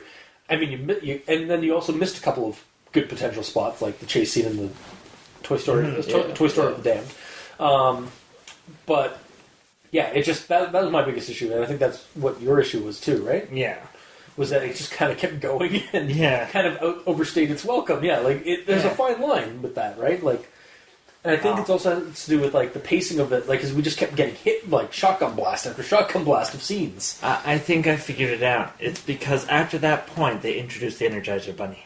Because he keeps going. I get you. Yeah, Yeah, pretty much. I was confused for a second, but I understand what you're saying. Yeah, 'cause it just kept going. Yeah, that's the thing. Like as soon as they start introducing the toys, it's like The toys actually made sense to me. Like him, because now we know where some of the bodies go, or where all the children go. Their souls get turned into these toys. But then the story probably should have stayed in that, like with that kind of thing, and then had him escape somehow otherwise. Yeah. And not go to like a weird random like tool shed of torture with the 3 doors, and then find a hallway that leads to either a surveillance room or a stable. I go to I'm the fine stable with the first. stable, but the stable surveillance room was the too. weirdest thing. Yeah, maybe just have the stable, and then again have him try and use one of the reindeer and like get about like near his home, but then that's when the reindeer turns on him. And have it be like, or have Krampus chase You him just down. want to see a kid Yes, I riding do. with So it's metal as fuck. Yeah, it is. Is this kid metal as fuck, though? He could be. He's German. He could be. He's born metal as fuck. Exactly. Yeah. Yeah. but he's German Macaulay Culkin. He really is. Always German Kevin McAllister, the character from Home Alone. Right, yes. Yeah, no, I was actually damn it. I wish because I had my notes. I actually had to look up because I was like, hang on there, McCulkin. And I was like, what is his name? And then I looked up Macaulay, and I got his name, and then I totally blanked out. I gapped as to what Kevin's actual name was in the story. Yeah, sorry. Continue. All right, and then I had another. This is just a nitpick. So they go to bed at 9:30, and then he wakes up in the middle of the night at 11 p.m. And I'm just like, you couldn't have just said, I woke up an hour and a half later. Yeah. Or and you if woke he- up in the middle of the night. That's all you need. Yeah. You woke up in the middle of the night. You don't need Yeah. you don't need a timestamp. Or if he put 2 Especially a.m. if you woke up in the middle of the night, and then you do not wake up in the middle of the night. You wake up at 11 o'clock or 11. Yeah. Around the middle of the night. Maybe because it's left to assume that Santa Claus arrives at midnight everywhere at the same time. I mean, that's true. Yeah. Well, Yeah. that's kind of where he just basically splits into different Santas. Yep. And you could have just said, I had a nap, and then I woke up at 11. Because I'm staying up for Santa Claus. Yeah. But no. Anyway, that didn't bug me as much as it bugged you, it seems. Anyway, and I would then- rather have too much information than not enough. I'll say that. I understand. Yeah. Yeah. And then I spent some time looking up Crimson Moon. Yeah. So did I. And What is there to look the closest that I've actually seen of a Crimson Moon is when the sun and the moon are at the same time and the moon is on the horizon. Sorry. I understand, because you're looking at it realistically. For me, I just thought it was the blood moon from Breath of the Wild. That summons monsters. I mean, it does. It was just like, I did look up, I tried looking, I was like, is there actually, a red moon? The way it's describing, is there actually a red moon? No, there isn't really a red moon like that. So it's basically just a dream sequence thing, or it's like a magical thing. And even that one that you just described there, Mikey, does that happen at 11? No, it happens during the day. Okay, then yeah. Because it wouldn't happen at night because the sun and moon aren't out. Yeah, it happened. Yeah, the only time like harvest moons are when the moon is yellow, and it's usually around twilight or closer just after twilight. Yeah, is when you see that yellow moon, and then during the rest of the night, it's white. It gets paler and paler because the sun basically reflection some of that. Mm-hmm. And then I can see the red moon we get would happen in the early morning when it happens either at night or in the morning. Yeah. Because of the phrase, red at night, sailors delight. Red in the morning, sailors take warning. Yeah. I always thought I didn't think that was a red moon. I always thought that was red sky. Because the sunset and the sunrise. Because when you can see a red sun, a red sunset, or a red sunrise, that's the warning But that's the red that translates to the moon. If the moon is there, it's going to be red. That's true, yeah.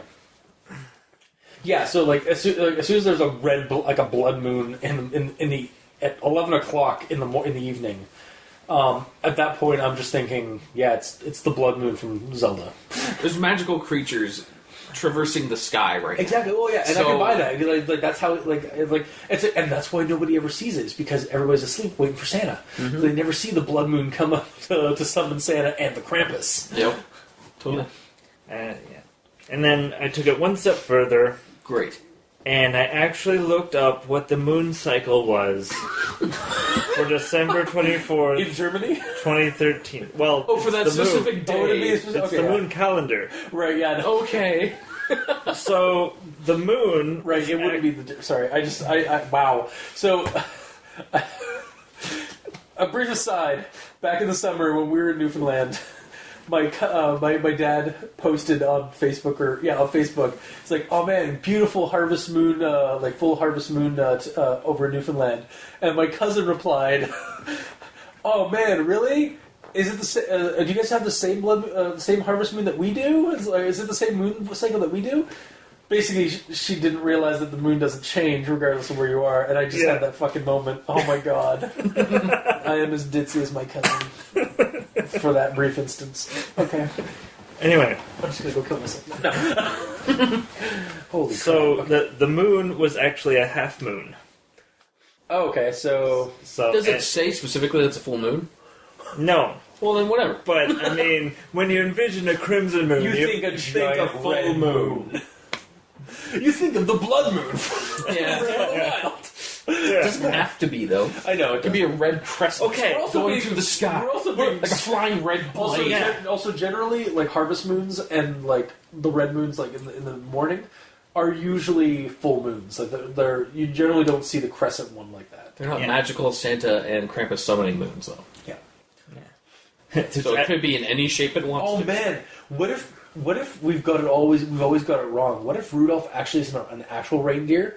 What if it's basically the term for the mythical term for the red moon that shows up on Christmas Day, on Christmas night to guide Santa across the world? Oh, there you go. Holy shit! Bam! That's just a theory. A Christmas theory. Thanks for listening. Oh, fuck. Okay, sorry. Are you okay there, Mikey? What a revelation! No.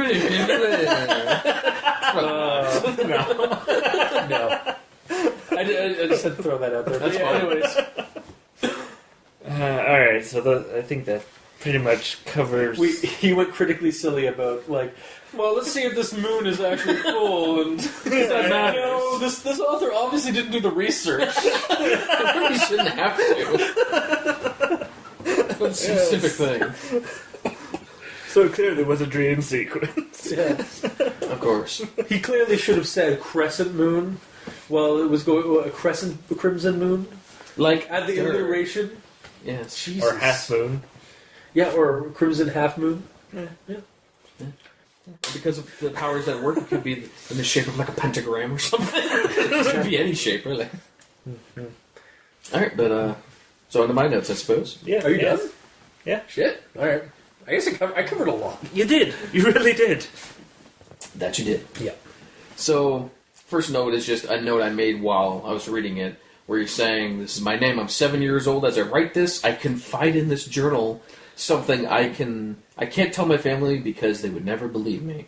Just reading that little bit alone, immediately I'm like, this is not something a 7-year-old would say. Yeah, there's immediately. There's that. Also, if you finish reading the story and read that again, he told his parents and family, and they didn't believe him.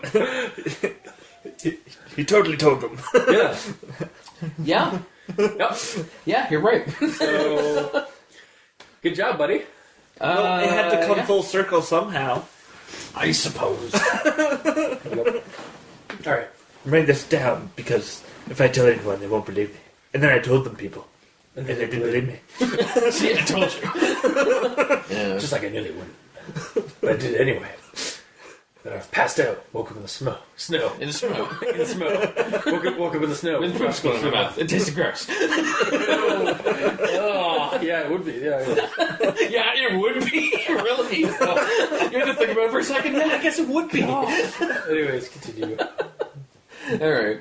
Either way, right after that, the next sentence is saying, I'm often told that I'm very smart for my age because I say and do things that most kids don't. And in my head, I'm immediately thinking, like, saying the words confide and chronicling your account in a journal. What 7-year-old does these things? I get you. And I was like, all right, I'll buy into this for the story. Like, it's almost Christmas. I'll buy into the story. Yeah. But then, it just fell apart. I mean, like, good on him for immediately addressing that? Yeah, immediately addressing the weirdness that I just read before, but still, it's like, it still falls a little also, flat. like, letting us know, I'm a 7-year-old. Or basically, the author letting the reader know, all right, so this is going to be a story written by a very smart 7-year-old. So that's why he's going to be using a lot of big words, and basically why I'm going to be writing a story as if I'm a 7-year-old kind of thing. Yeah, but like it does not work as it goes on. It would have worked better if the intro said, "This is an account from a 7-year-old. I have edited his writings to make it clearer and easier to understand what he said."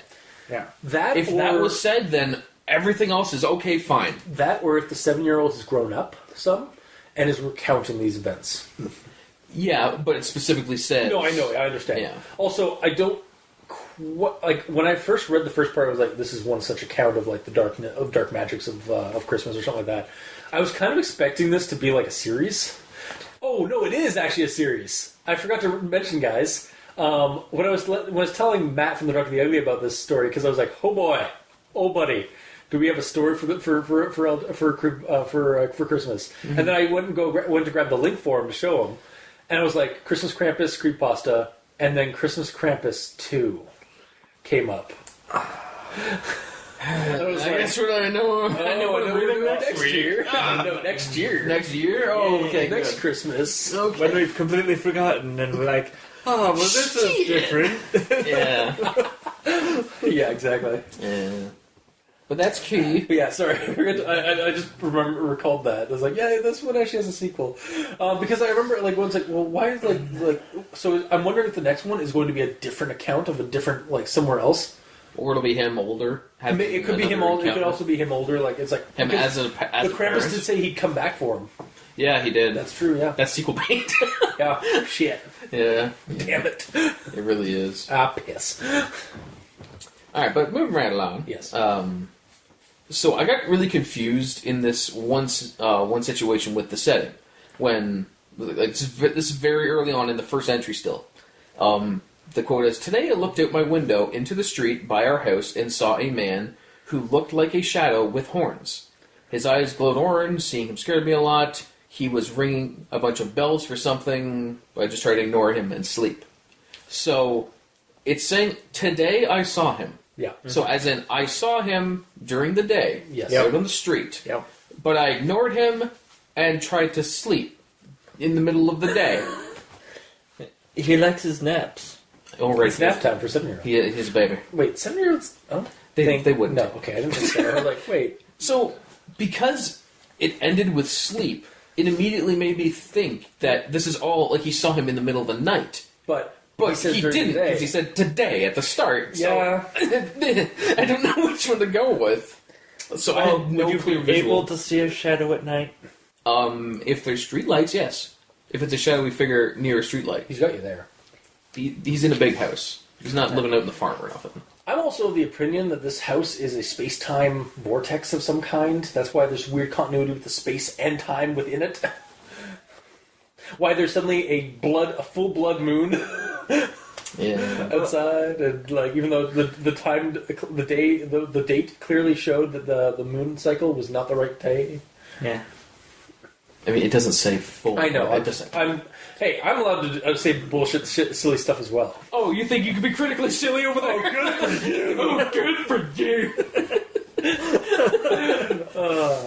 Sorry, continue. It's fine. But it was weird. So I didn't know if he was sleeping during the day, or if this was all at night, or if he saw it that during the day. But he's thinking about it at night before he goes to bed. Yeah. It'd be easier if, like, the today was taken out or something. I don't know. Yeah. Yep. Or, like, last night I looked out my window and I saw that. So in the morning the next day, he's writing this down in his journal instead of immediately. All right, so my next point is in regards to the description of the monster. And how, when it's first described, it says a thing, but when it's relevant to dramatic situations, it forgets it. Yeah. And the point is, he moved around the room with such speed that I was caught off guard. So from the sounds of it, he's very fast. No. He's very slow. The speed. Yeah. Because Oh, well then. It's just like... I just go get slow-mo. yeah, because if he was fast, the Krampus would have caught him a lot sooner. That's my point. But if he's caught off guard with his slow speed he's or going. lack thereof of speed, then okay. Damn it, now I'm confused. And that's the intention. Because that would make more sense, because, like, the note I put on this is, after he attacks the twins downstairs, Yeah. he seems to take his sweet time getting God, upstairs, enough that Eli and Levi devise the plan to use the chute. He gets his younger brother down, and he gets himself in there all before he gets up the stairs. Yeah.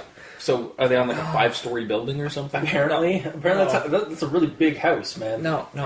The Krampus just see the stairs and is like, I don't understand these. He's stare challenged. He's just like... Just staring at the stairs. Yeah. He's STAIR-ing at the STARES. What he's doing is like, he's testing each step. He's like, no, this is too complicated. Just like climbing up the walls to get to the he can ceiling do so he can get there. Yeah, No, that's the second Crampi. right. Yep. This one just walks. There's another Krampus in the grassy knoll too. Yes, of course. Mm-hmm. Okay, but seriously, when you heard that description of him moving at such speed, did you actually think it meant super slow?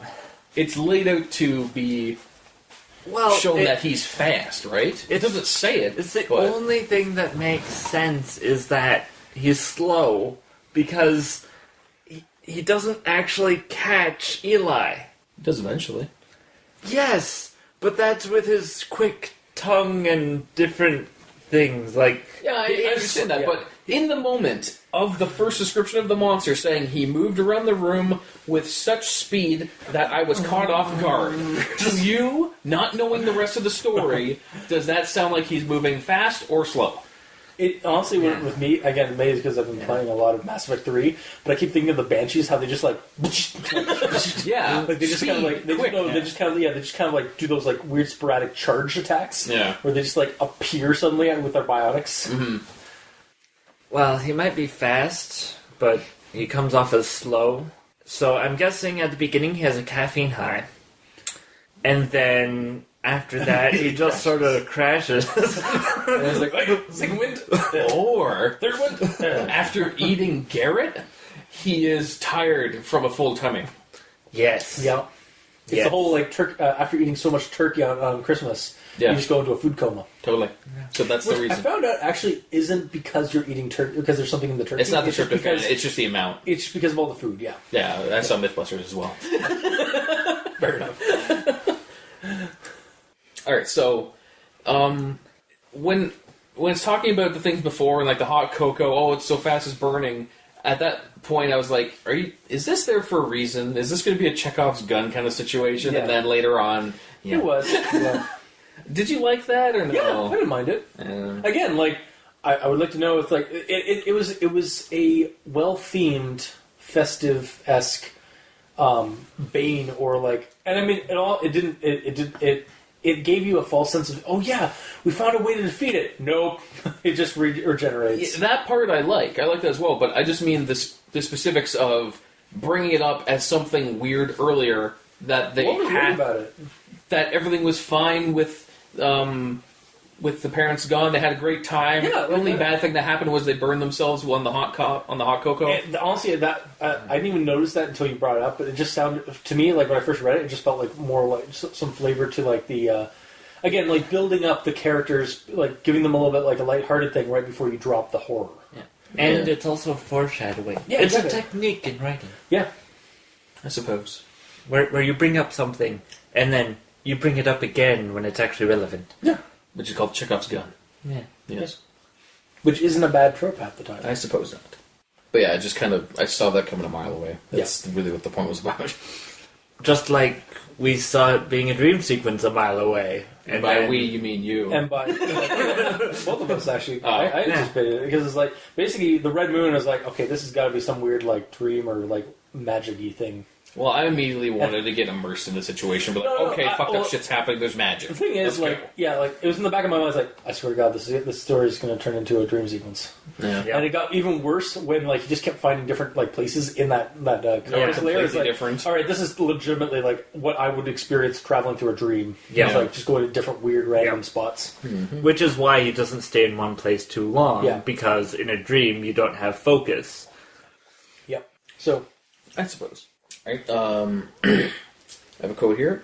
I could barely see in the dark of the night, and I couldn't locate our light switches. The only source of light I had was the dim, eerie glow of the lights from the Christmas tree. You have something to say, Cultist? in the dark of the night, evil will find him. Wow. In the dark of the night, evil will bow. Thanks. Soon you shall see that your nightmares are real. In the dark of the night, he'll be gone. Sorry. I love that movie. I love that song. I can tell. Come on, man. It's Christopher Lloyd. It's Christopher Lloyd as Rasputin singing a like crazy dark like villain song. Yeah. Also, yeah. As soon as I heard in the dark, I was trying in the dark of the night. I was like, in the dark of the night. Yeah. Is that like, seriously what you first? Yeah, legit. Like, you had to sing that entire song, and I wasn't even mad. Like, I wasn't even mad that it said that. It was just like, oh man, I love this song. Yeah. Yeah. Sorry, yeah. But with that aside, With that aside, also, yeah, we have a Christmas tree upstairs right now. Yes. When it's dark, when the lights are all off, except for the Christmas tree, it lights up the room pretty well. So those are some shitty lights on your Christmas tree. Well, what kind of lights are yours? Are they LED or bulbs? They're bulbs. That's why. LEDs might not give off as much actual lit light. It might just be the little glow. The issue is that it's nighttime, okay? Okay. His eyes have already become adjusted to the darkness. Oh, I'm so gonna give you any amount of light, even a red light like the one on that speaker system over there, will illuminate the entire room. Yeah. Yeah, especially considering earlier on he was sitting at the top of the stairs looking into the living room and saw Santa and Krampus in full detail that he could specifically see what Santa was putting in there and could describe Krampus 100%. And also describe the fact that Santa was crying when he turned around. He could see tears on his face that far away in the dark. Yeah. And nothing said... That's probably about 50 feet away at most. Like, maybe. It's hard to say. Maybe 30 feet away from the stairs. Like, who knows? Like, again, it could be a really larger than normal room.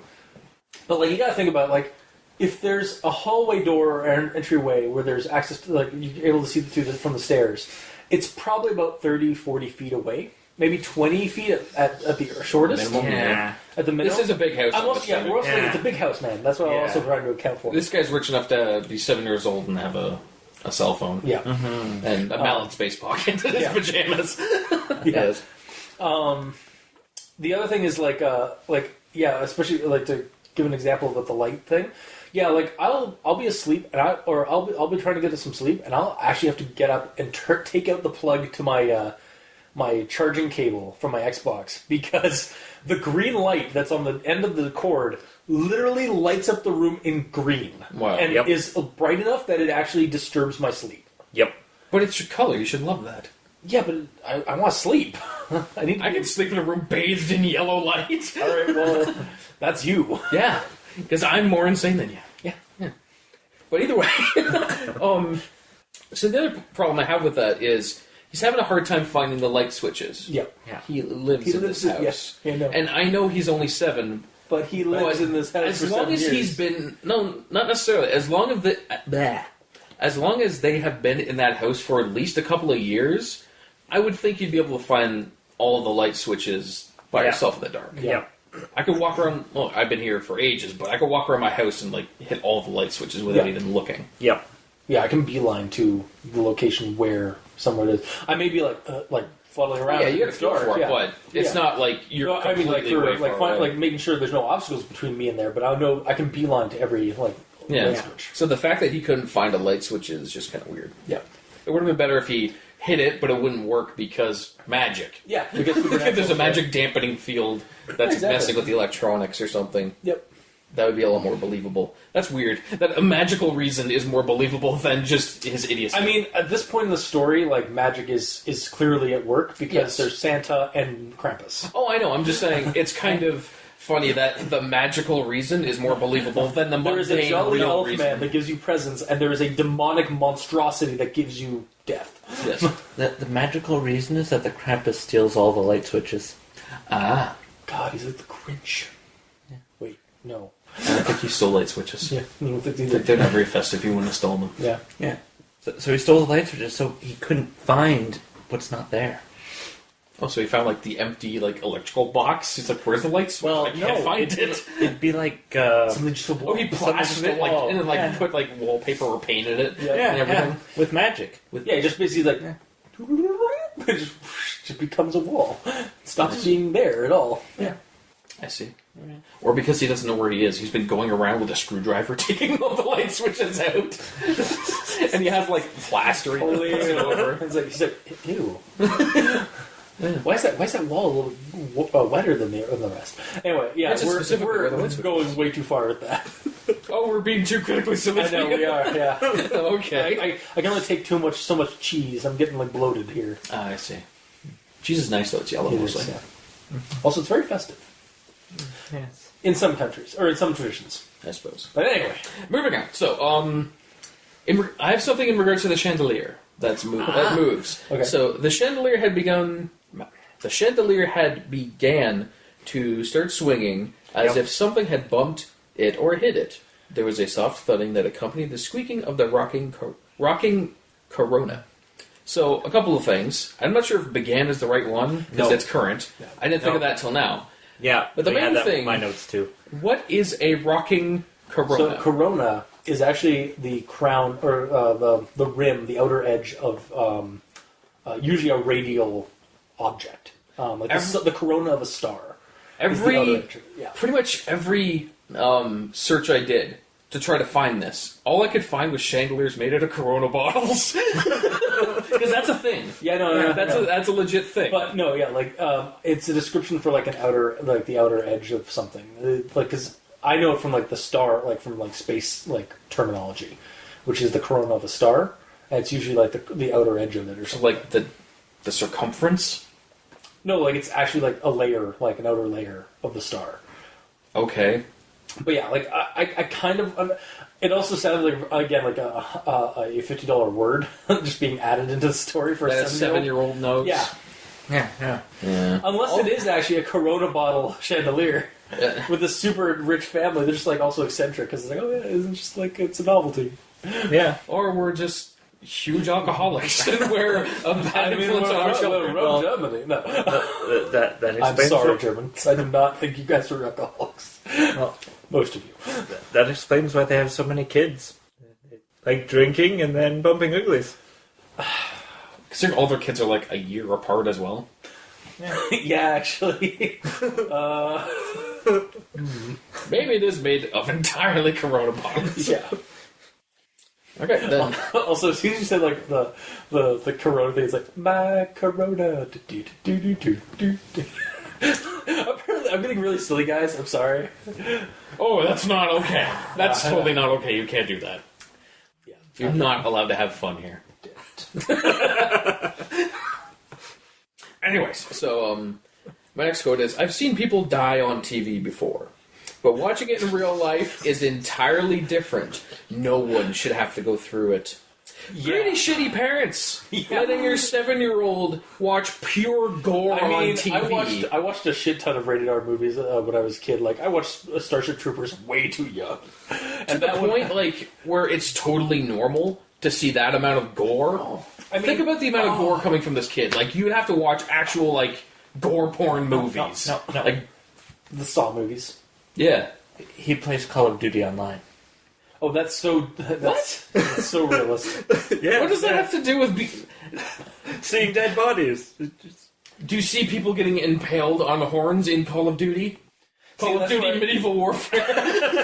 Honestly, that's why I brought up Starship Troopers, is because like that's a really gory movie that has impalings and like decapitations and like people getting shot in the face and just To the like, point of realistic blood? I mean, like it's movie gore, but like again, like and but some of it is actually like kind of it's graphic.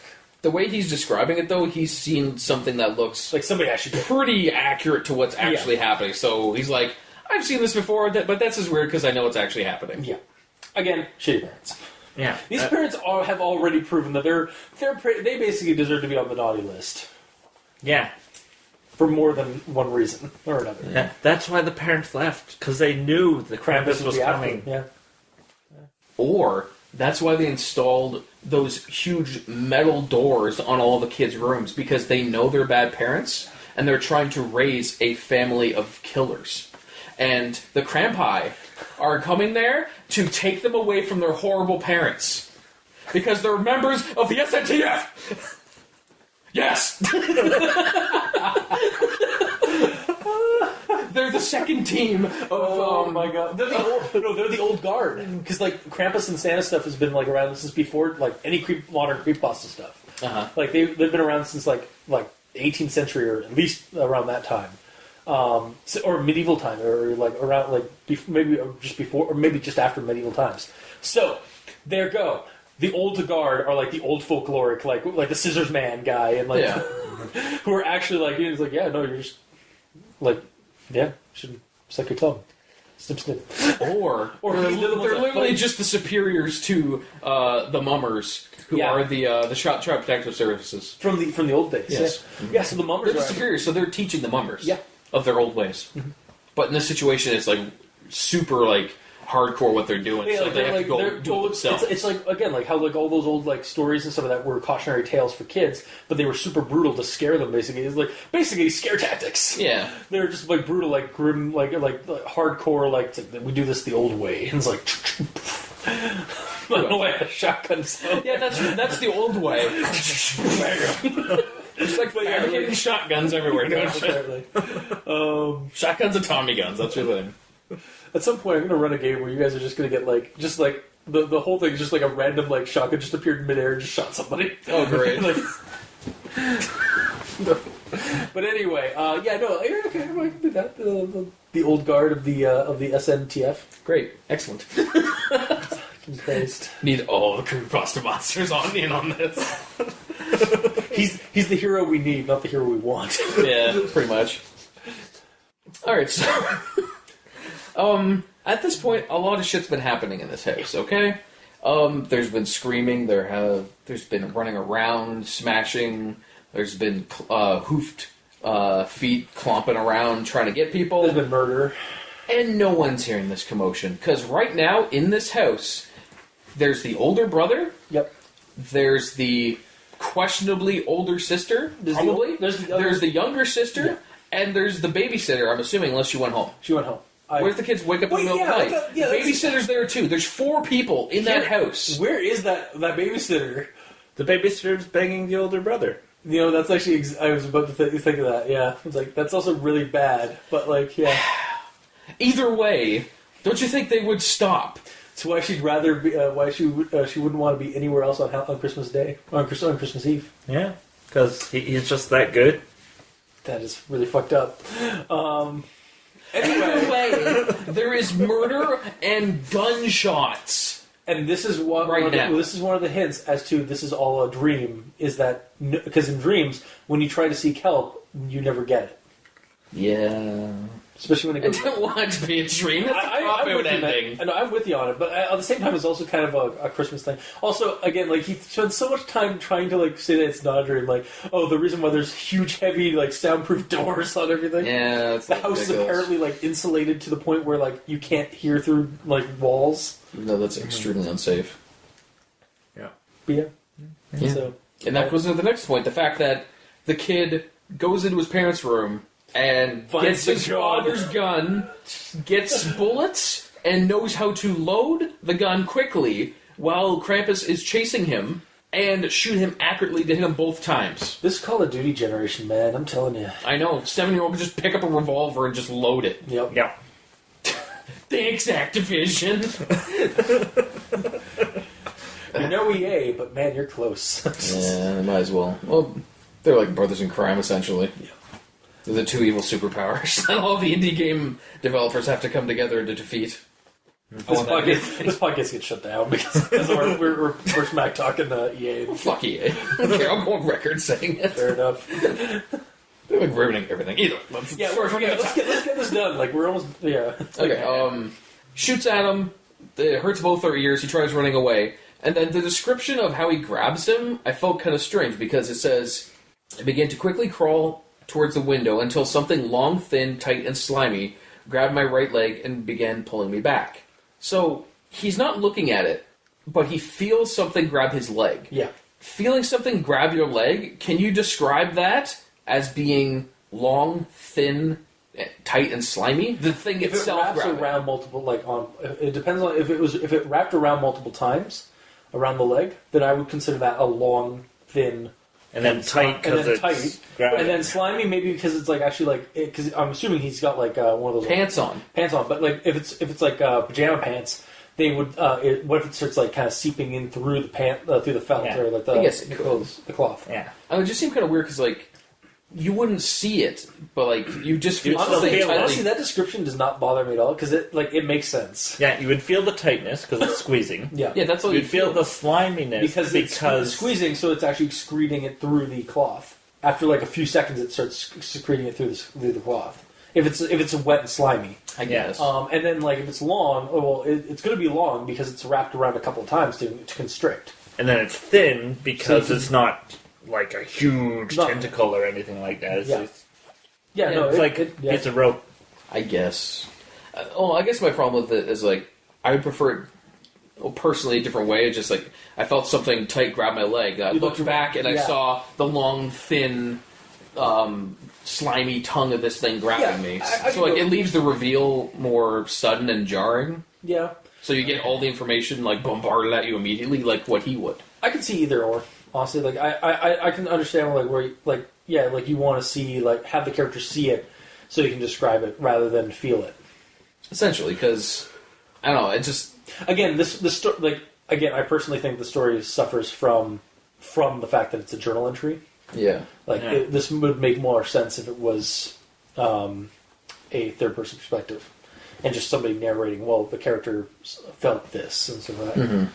But Yeah, it's just some of the scripters I didn't feel would have made sense. Especially since he's in his, like, Ninja Turtle pajamas or whatever. Mm-hmm. I should only have... I got 2 more. okay, Alright. Okay, so I looked back and saw that the Holiday Devil had whipped me with a whip, like a lion tamer would use. Yep. I found that was kind of weird, like, using whip and whip together. I know one is describing an action, one is describing yeah, Yeah. the thing, but it's weird like to me. use the whip to lash at me. Or the Holiday Devil Lashed. lashed Lashed is at actually me. a word for whipping. Yeah, lashed at me with a whip, like a lion tamer would use. Yep. So you're not, like, doubling down on the whip. Yeah, no, like basically using it's they're 2 words, but you really shouldn't use them both at the same time because it's kind of it's like had is technically a way to say like the right way to say it. Like But it looks I weird. had something, It but looks and feels but weird. it's stupid. Yeah, it's a stupid way. To say it. Also, at this point, like, yeah, some shit's happened to him, but nothing really physical. He's a 7-year-old kid that just took a whip to the back. Yeah, and he's like down for the count. Again, it's like when the thing dropped in like a floor, and then he just got out and started running. It's like I know kids can bump back, but yeah, on your point, he just got whipped. You are not recovering easily from that. And he's physically bleeding. It says he's Yeah. bleeding. Yeah. So he's down. Yeah, But no, it's like, damn you. He just keeps going. He's just like, I'm getting too old for this shit. God, I'm almost 8. 2 weeks from retirement.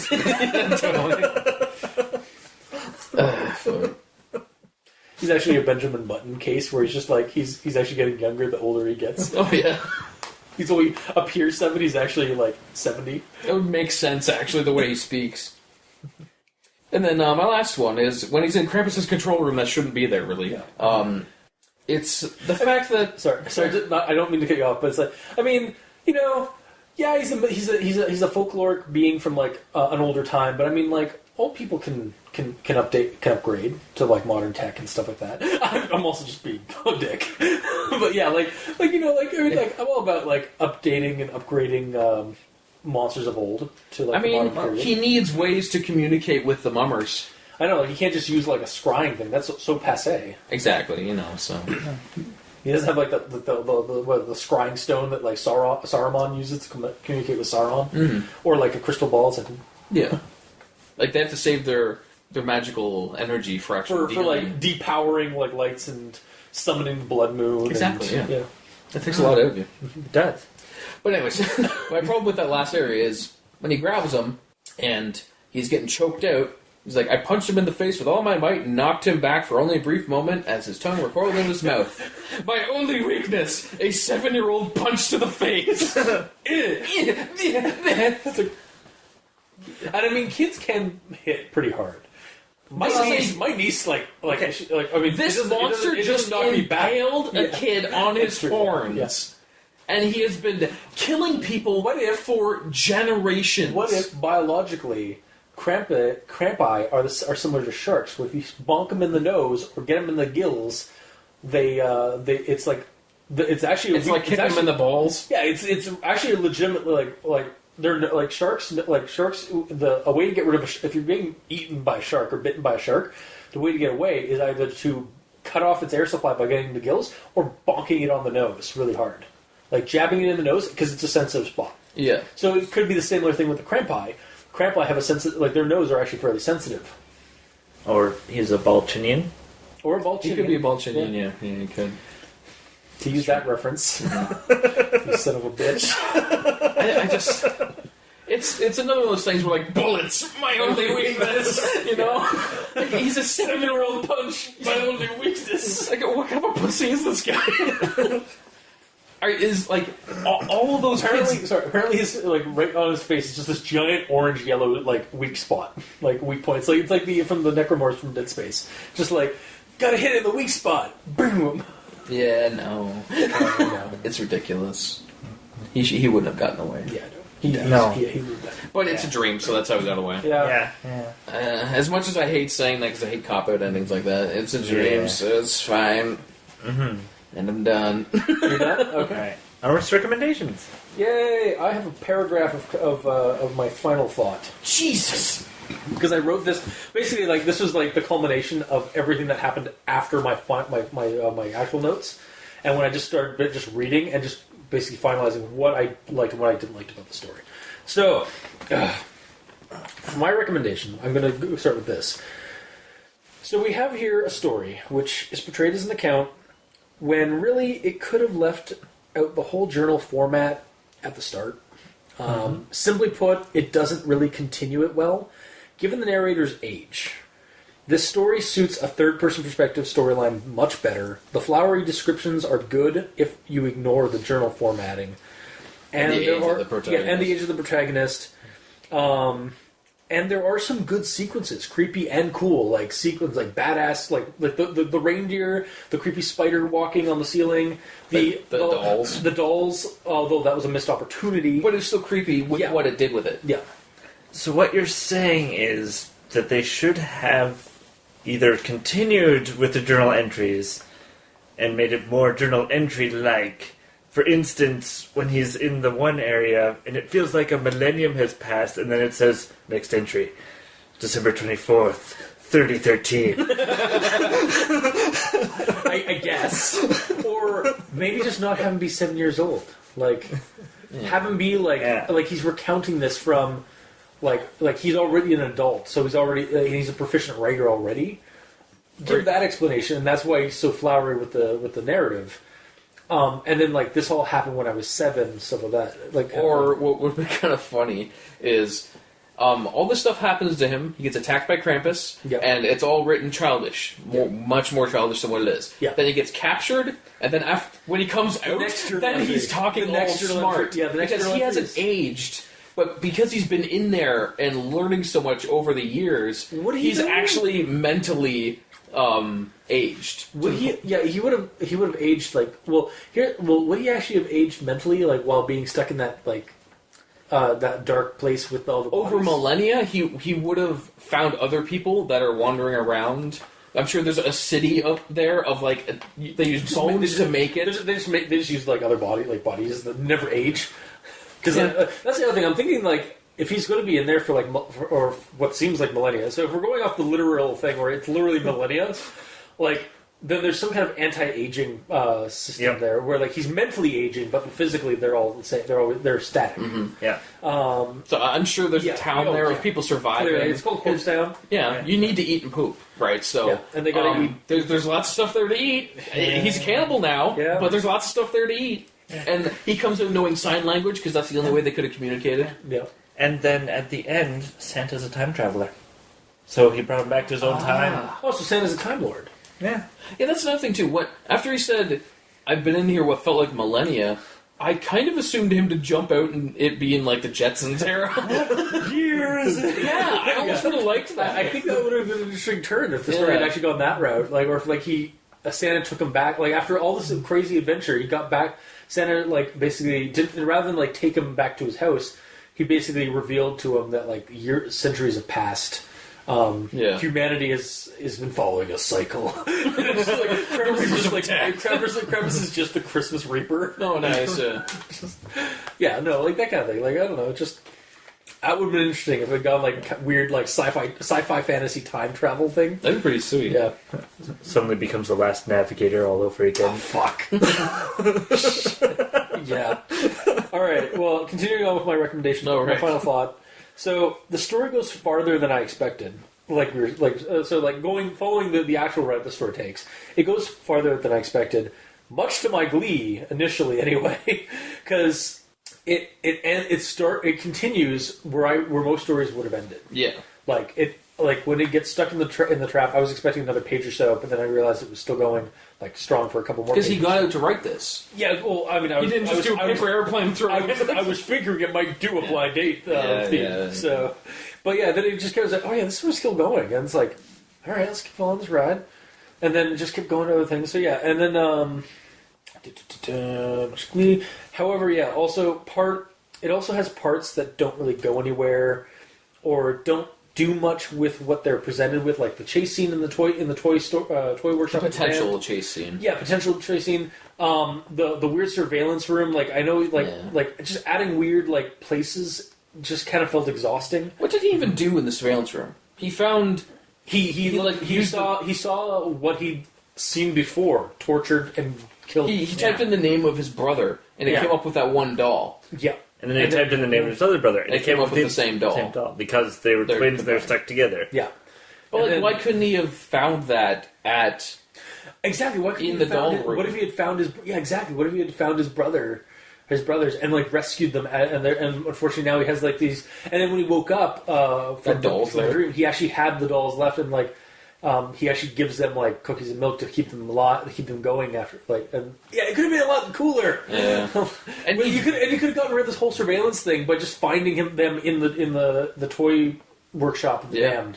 Mm-hmm. But he could have found out that it's them because they can talk. So he could have just been like, what's his name? Levi or Eli? Eli, yeah. So they could have just been like, Eli, kill us! No, I gotta say. No, I must save you! I'm the hero! Yeah, or like, just like, he's like, kind of gotten like snapped, or like been traumatized or broken a little bit from that. He's a broken toy for his broken home. That kind of thing.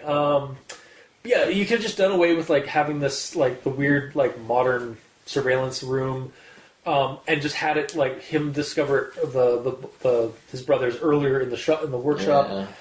It's just and then the whole I honestly like I said it does basically become a dream sequence at the end. Although I didn't see it at first, but I was expecting it. Like throughout this entire story with all the different changes and stuff that keep like just hitting you, assaulting you.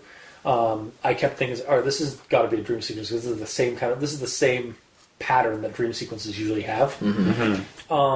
Spelling and grammar issues abound, with wrong words used many times. All in all, was some nice work done, like with what they get, like for the story and the narrative and stuff, like with scenes and like the monster and stuff like that. But also a lot of naughty things to kind of give this a festive thing. It's like it had some nice stuff, but it also had some naughty things to it, like with the spelling and the issues, and basically all the issues we were bringing up this episode. It's a wild ride. It's a wild ride. It's a wild ride, but has quite a few issues, and I ultimately only tentatively recommend it. Really? Just for the moments it does really well, which is like basically the beginning section of this. Like I felt like this actually could have been a two-parter story. Like have the first part and then he gets caught, and then basically have a part two. Yeah. And because we generally want to have like a story like be all one story, but this one I feel could have been a serialized story. Well, it kind of is because there's a sequel out. Remember? Yeah, there is apparently, which we'll find out next year. Yeah. Is it by the same guy? I believe so. Yeah. I'll do a little more research before, but yeah. Cool. Yeah, so I ultimately only tentatively recommend it because of all the shit we've talked about.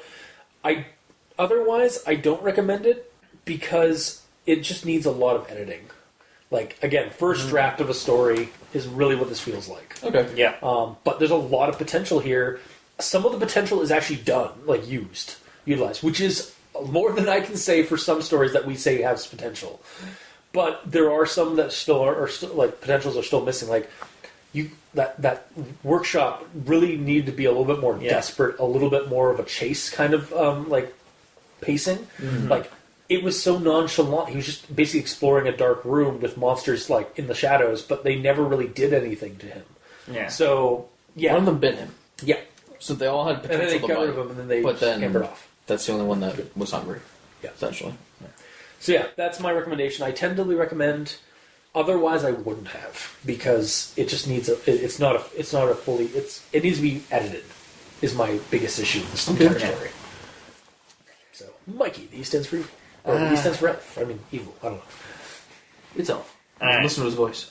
So I'm not going to recommend this, and sort of the same sort of issues that it flows to a point, and then it suffers from the hurry up and finish. But I still have more ideas. Yeah, it's like glut, kind of like rushed glut. Yeah, like it does feel like rushed near the end kind of thing, but he still had, but it had that pacing of reading the story. But it also felt exhausting because there were just so many of them that you just kept getting. It's like, all right, we get it. It's a weird, fucked up place. Let's just move on. Let's just end the story. Yeah. And I don't want to feel that when I'm reading the story because I liked some of the places, but he's rushing through those scenes. Like we had so much of the story at the beginning where like the Krampus is attacking them in their house and stuff like that, and then suddenly we're just in this new place, and he's just rushing through like that whole new place. Literally could have had a whole, like, again, this is why I said it could have been a two-parter. Yeah. The first part is while they're at the house, and then when he gets captured, and then basically, like, to be continued kind of thing. And then now we're at the Krampus's place, and now you have that same amount of time or longer to flesh out the Krampus's place, maybe in a couple more sections. Okay, but think about it like this. You are in the house of a monster that kills and eats children. Yes. How much time are you going to spend in those rooms trying to find a way out? I mean, character-wise, yes, but like again, and this also harkens back to the fact that I think this shouldn't have been written like a journal. Is that you can take your even though the character himself in his time frame in the story, it's only a couple of like moments like he's in the room, but the narrator can flourish it, can expand on like it's like, yes, it's dark, or give you that chasing, or like if you want to have that weird like surveillance room, maybe explain why the Krampus suddenly has an upgraded like part of his room or part of his lair, like. Again, there's just a bunch of stuff that rushed glut is basically what we have. So gotcha. Yeah. So just a straight no for you there, Mikey. Yeah. And then my other comment is that the Krampus was really just Andy from Toy Story. Go on. Do you mean Andy or Sid? Or Sid, yeah. Sid. Andy's the Yeah. good kid. Yeah. Sid was the one that created Tormented Toys. Yeah, Sid. Yeah, Sid. Yeah. Yeah, he is. Yeah. So he's making more tormented toys, and he didn't learn his lesson, so he's become evil. Yep, He decided to reap souls and put their souls into the... Santa decided to punish him by turning him into the next Grandpa. Yeah. Or into the next Krampus. That's how. So that's who's how the second Krampi then? What was friends? Andy. Andy. He corrupted Andy. Yeah. Yeah. Okay. Cool. Or what if one of again we're kind of for some reason we keep thinking that there's more than one Krampus. So For some reason, there's clearly two Krampi. So one of them has to play the metal. One of the Krampus. One of the Krampi is the original, or one of either the original one or an older one, and then the new Krampi, the one that goes into that rusty door or that rusty doofus room, is he's his young partner that he's learning. Is a mutated Sid from Toy Story.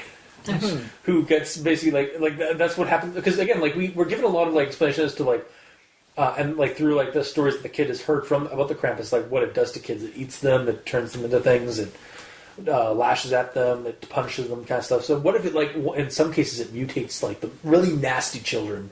It just basically turns into another Krampus to serve as either a minion or a protege. Mm-hmm. Or the Krampus's workload was getting too high, so the leader of the SNTF assigned him a partner. And that's the young I'm still Krampus. not even... I'm a little... Right now, thinking on it a little bit more, had some little time to think about this while we've been talking. I'm still kind of debating whether or not he's a friend of the SNTL or a foe of the SNTL. It's SNTF. Sorry, SNTF. Task Force. Yeah. The SNTF. I have a feeling he's on the same level as the Seed Eater. Who is a member of the SNTF? The Seed Eater's a villain. No, he's not. What? I thought the brain activated paranormal entity. He also is was the reason was the countermeasure against the Seed Eater. I thought that's what you guys had worked on, or you guys have been I can't remember. I was just the Seed Eater is the one that takes children and eats them and stuff like that. Or does horrible things, and then you guys had basically heroified the rape centaur. It's not dance around it. That's as a because he didn't really do anything, and in fact he would try and call in would have decoy voices against the Cedar. Well, yeah. So I'm thinking on the same from my angle of this, the Krampi are basically on the same the same kind of faction as the Seed Eaters. Well, why is he working with Santa Claus? Well, no, because what if Santa is the countermeasure for Krampi? He doesn't do anything to stop Krampus. What if Santa's the villain too? Wow, I can't believe I just said that.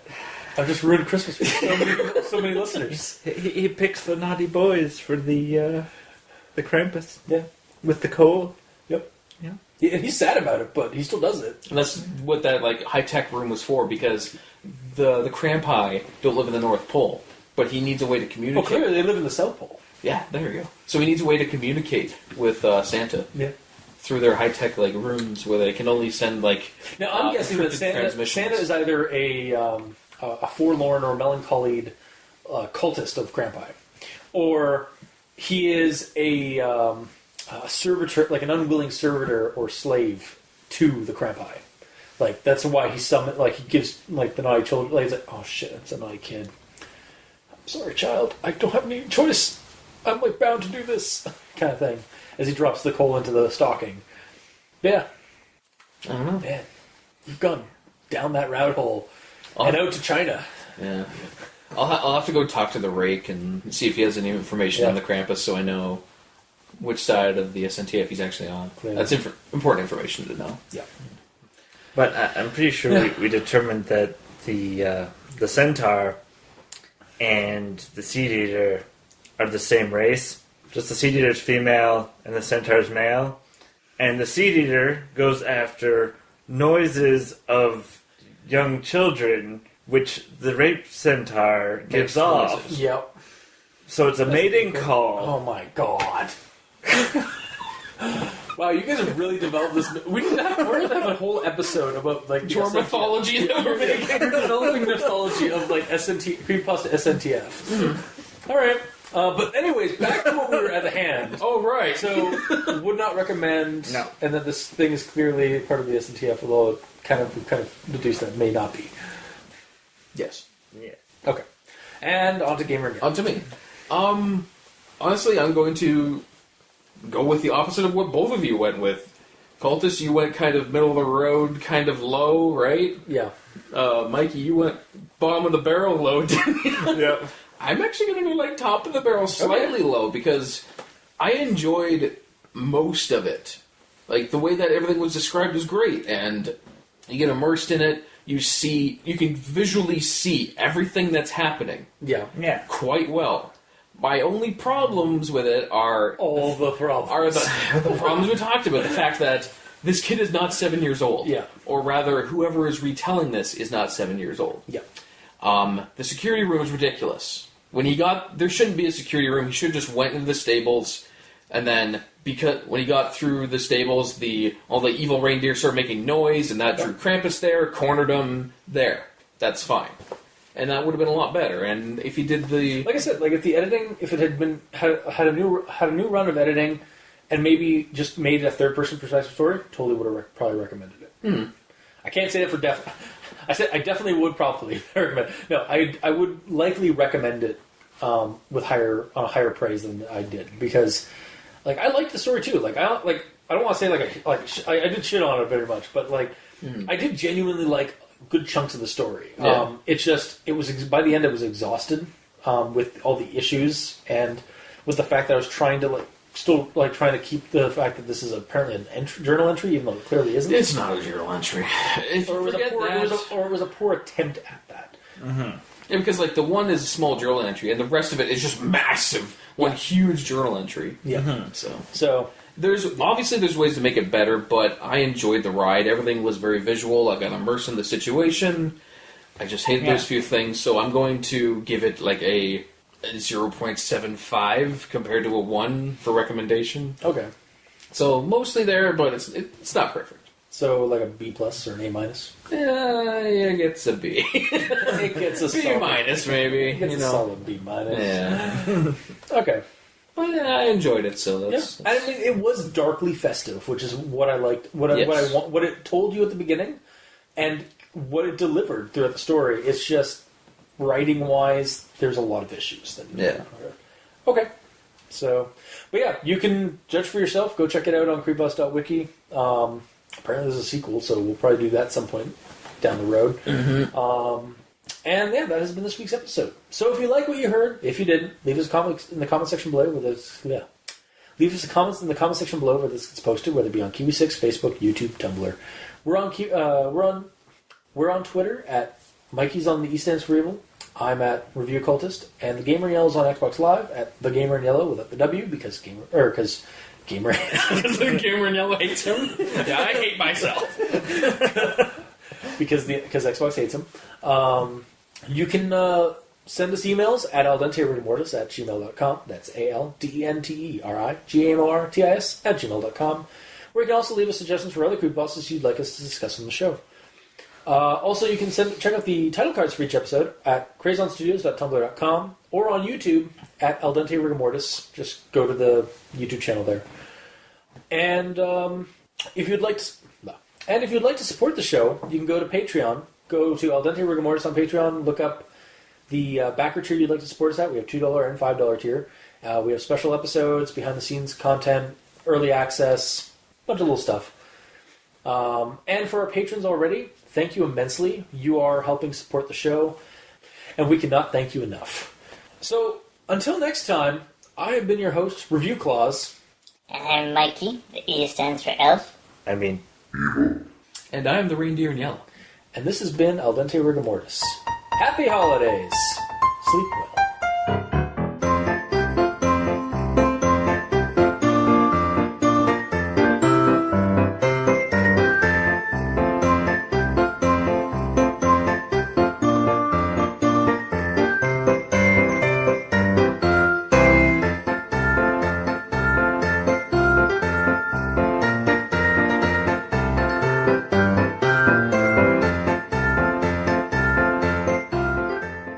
So this is our Christmas Krampus episode. I got a cramp. Gotta Krampus. Wow. Also, I do bring it up. I'm gonna bring it up in my notes. What do you call multiple Krampuses? Like Krampuses? Crampi. Okay, good. So we're on the same level. Okay, because I was like, I guess the Krampi makes more sense. Now, here's the question: what's the grouping name for that? Like a murder of crows, a gaggle of goblins, a contingency of Krampi, or a murder? What about like a herd of Krampi? Because they have horns, so they're like herd animals, or like they're like rams and goats. A crump of crampi. A crump of Krampi, Yeah. or a crew of Krampi.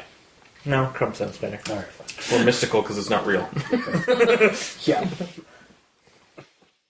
Still boggles me that gaggle is actually a term for Yeah, really. a gaggle of gargoyles or a gaggle of it's more for like a gaggle of goblins. I thought it's for birds. I think it's Geese. for geese. Yeah, gaggle of geese. Yeah. Or like a murder of crows. It's like Yeah, I don't understand that. Because crows are evil. his crows murder. Aren't ravens darker than crows, though?